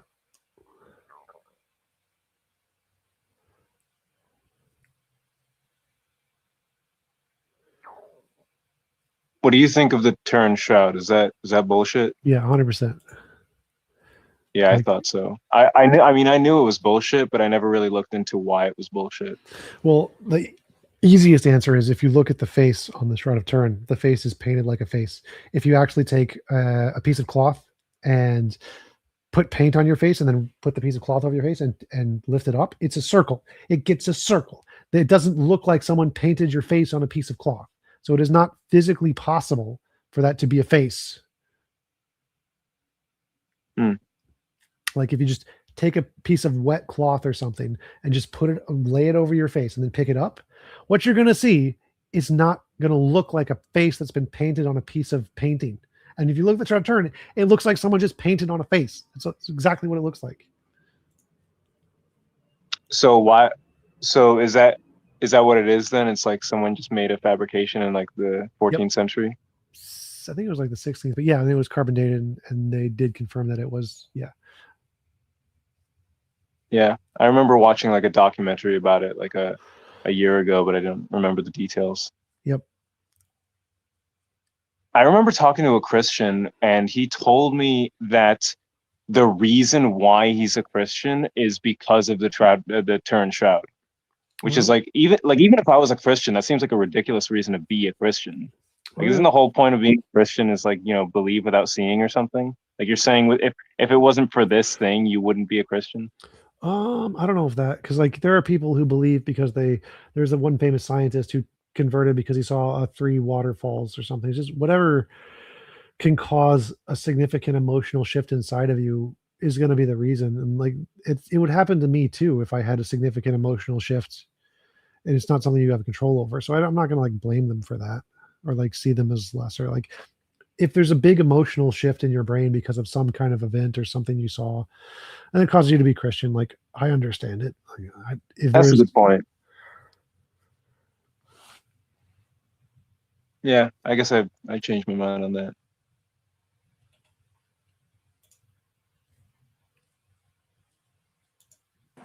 So T-Jump, have you recently changed your mind on determinism?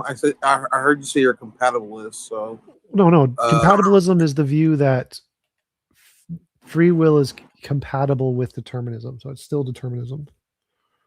okay, yeah, that makes sense because I've always considered myself more like a hard determinist.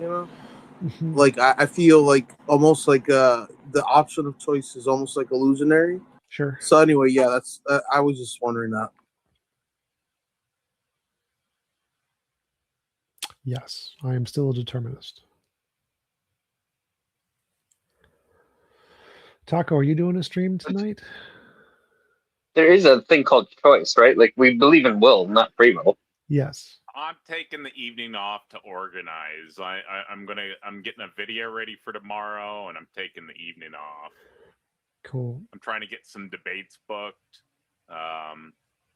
Set me up on some debates. Get me some Christians who Okay. can do God stuff. Yeah, I got a bunch of feelers out. I need to drop another feeler today, trying to find some more Christians. And yeah, I got a bunch of atheists that want to debate, so it's not really balanced numbers, Sure. Have you debated David Palman? Yeah, that sounds very familiar. I'm setting him up with somebody right now. I was just curious because he reached out earlier. I'm trying to book him with somebody else right now, but I can find somebody for the next one for sure. It's just like I'm booking them as they come in, you know. If he's willing to do another one, yeah, but I'm pretty sure I did one with him. Maybe in like sometimes if they have a good time, most of the time they have a good time and they'll do more. So maybe like the following month he'd be willing to do another one if he has a good time, you know. Sure. It usually just depends if they have a good time or if they get annihilated, you know. Yep. Sometimes they get annihilated and they just don't want to come back. One person in my chat, debate Jesus and whatnot, low tier Phil Bro Catholic. Oh, what? Oh, you're streaming? What's up, T-Jump chat? I thought you were just debating in here. Cool. I'm trying to get back into things as much as possible. I've heard of Jesus and whatnot. I love watching your streams, man. I miss your I hate it when I see a T-Jump recorded. I love seeing the T-Jump news, man. I need to get more back into it. There's a couple of ones I was thinking about doing in LA where there's a bigger channel who does like out there. Yeah, he does like 1v10s, and I was thinking about doing yeah. The one that Raging Tomato just got on. Yeah. That looks like an interesting situation for sure. Could be fun. It's good. They're trying to do a Jubilee type thing. Mm-hmm. And he's got like 1.5 million or something, 1.2 million subscribers. Did he just start doing it? Was he doing something else before? Because I just saw them start popping up. I don't know. I don't really like the 1v10s. Did he call you and reach out for that or something? I know one of the guys who's a part of it. So yeah, he sent me an email, I think. Dude, do it. Why not? That's well, like exposure. if I'm the one, I'm definitely doing it. But if I'm one of the 10, then I was like, all right, maybe I'll think about it. Yeah, no, you have to be the one. Yeah, you have to be the one. Kelly says hi, tacos. Who did? Kelly Schuler. Oh, say hi, Kelly. Hello, Kelly. Yeah, I'm just trying to get If organized. she can hear you, you can say it. Why would I say it? Sorry for letting you down today, Kelly. I was way behind for a long time, and I finally got caught up. So I'm trying to get ahead so I can produce better content. It's all about quality these days for YouTube. Yeah, I'd like to make. So I've been listening to these like Korean manga where they take the manga and they put it into an AI and it just reads the manga and like turns it into a story, and they're like 4 or 5 hours of just reading manga and showing pictures, and I love it. I want to do that for my model of morality and my story morality, make it into like an AI story thing with pictures and upload it to my YouTube channel. There's software that'll turn it into a video for you. You got to buy it though. Or pay a subscription usually. There's also like prompting sites that'll do it for you that you can pay a subscription for. I would just set aside like $50 and go subscribe to AI subscription thing for that for a month or something.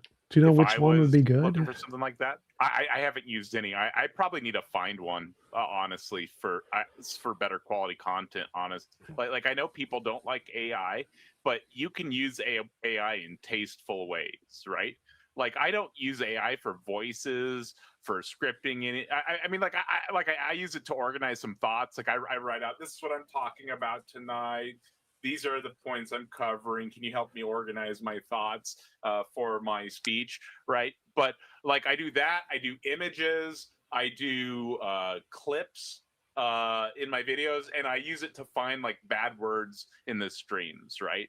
It helps me cut the bad words out of the streams without having to listen to like 6 hours of content. You know what I mean? I don't even do that. I don't care. Kelly says she's sad, but T-Jump saved me. Why are you sad, is Kelly? Awesome. I used to be often.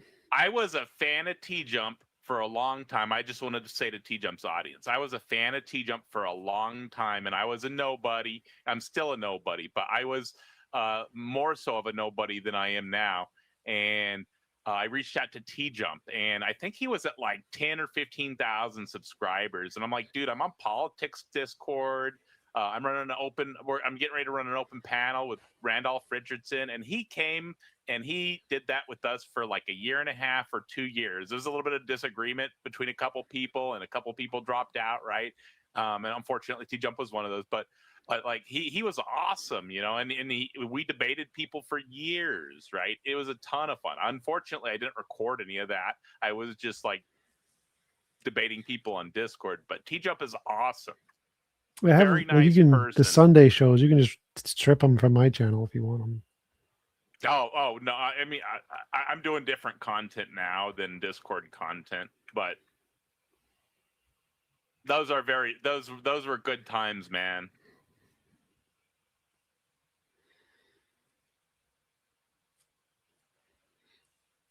Yeah, I think the disagreements between the atheists were actually more useful. Like with Peter, we would yell at Peter.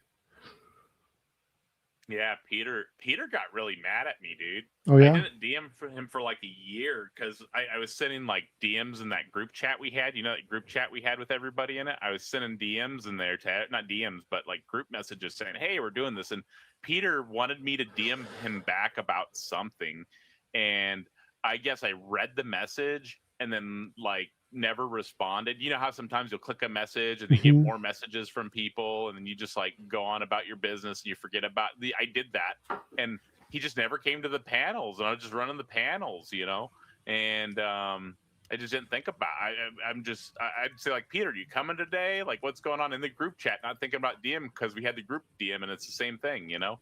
And he was really pissed about it. yep, I think he's still pissed at me about it. maybe.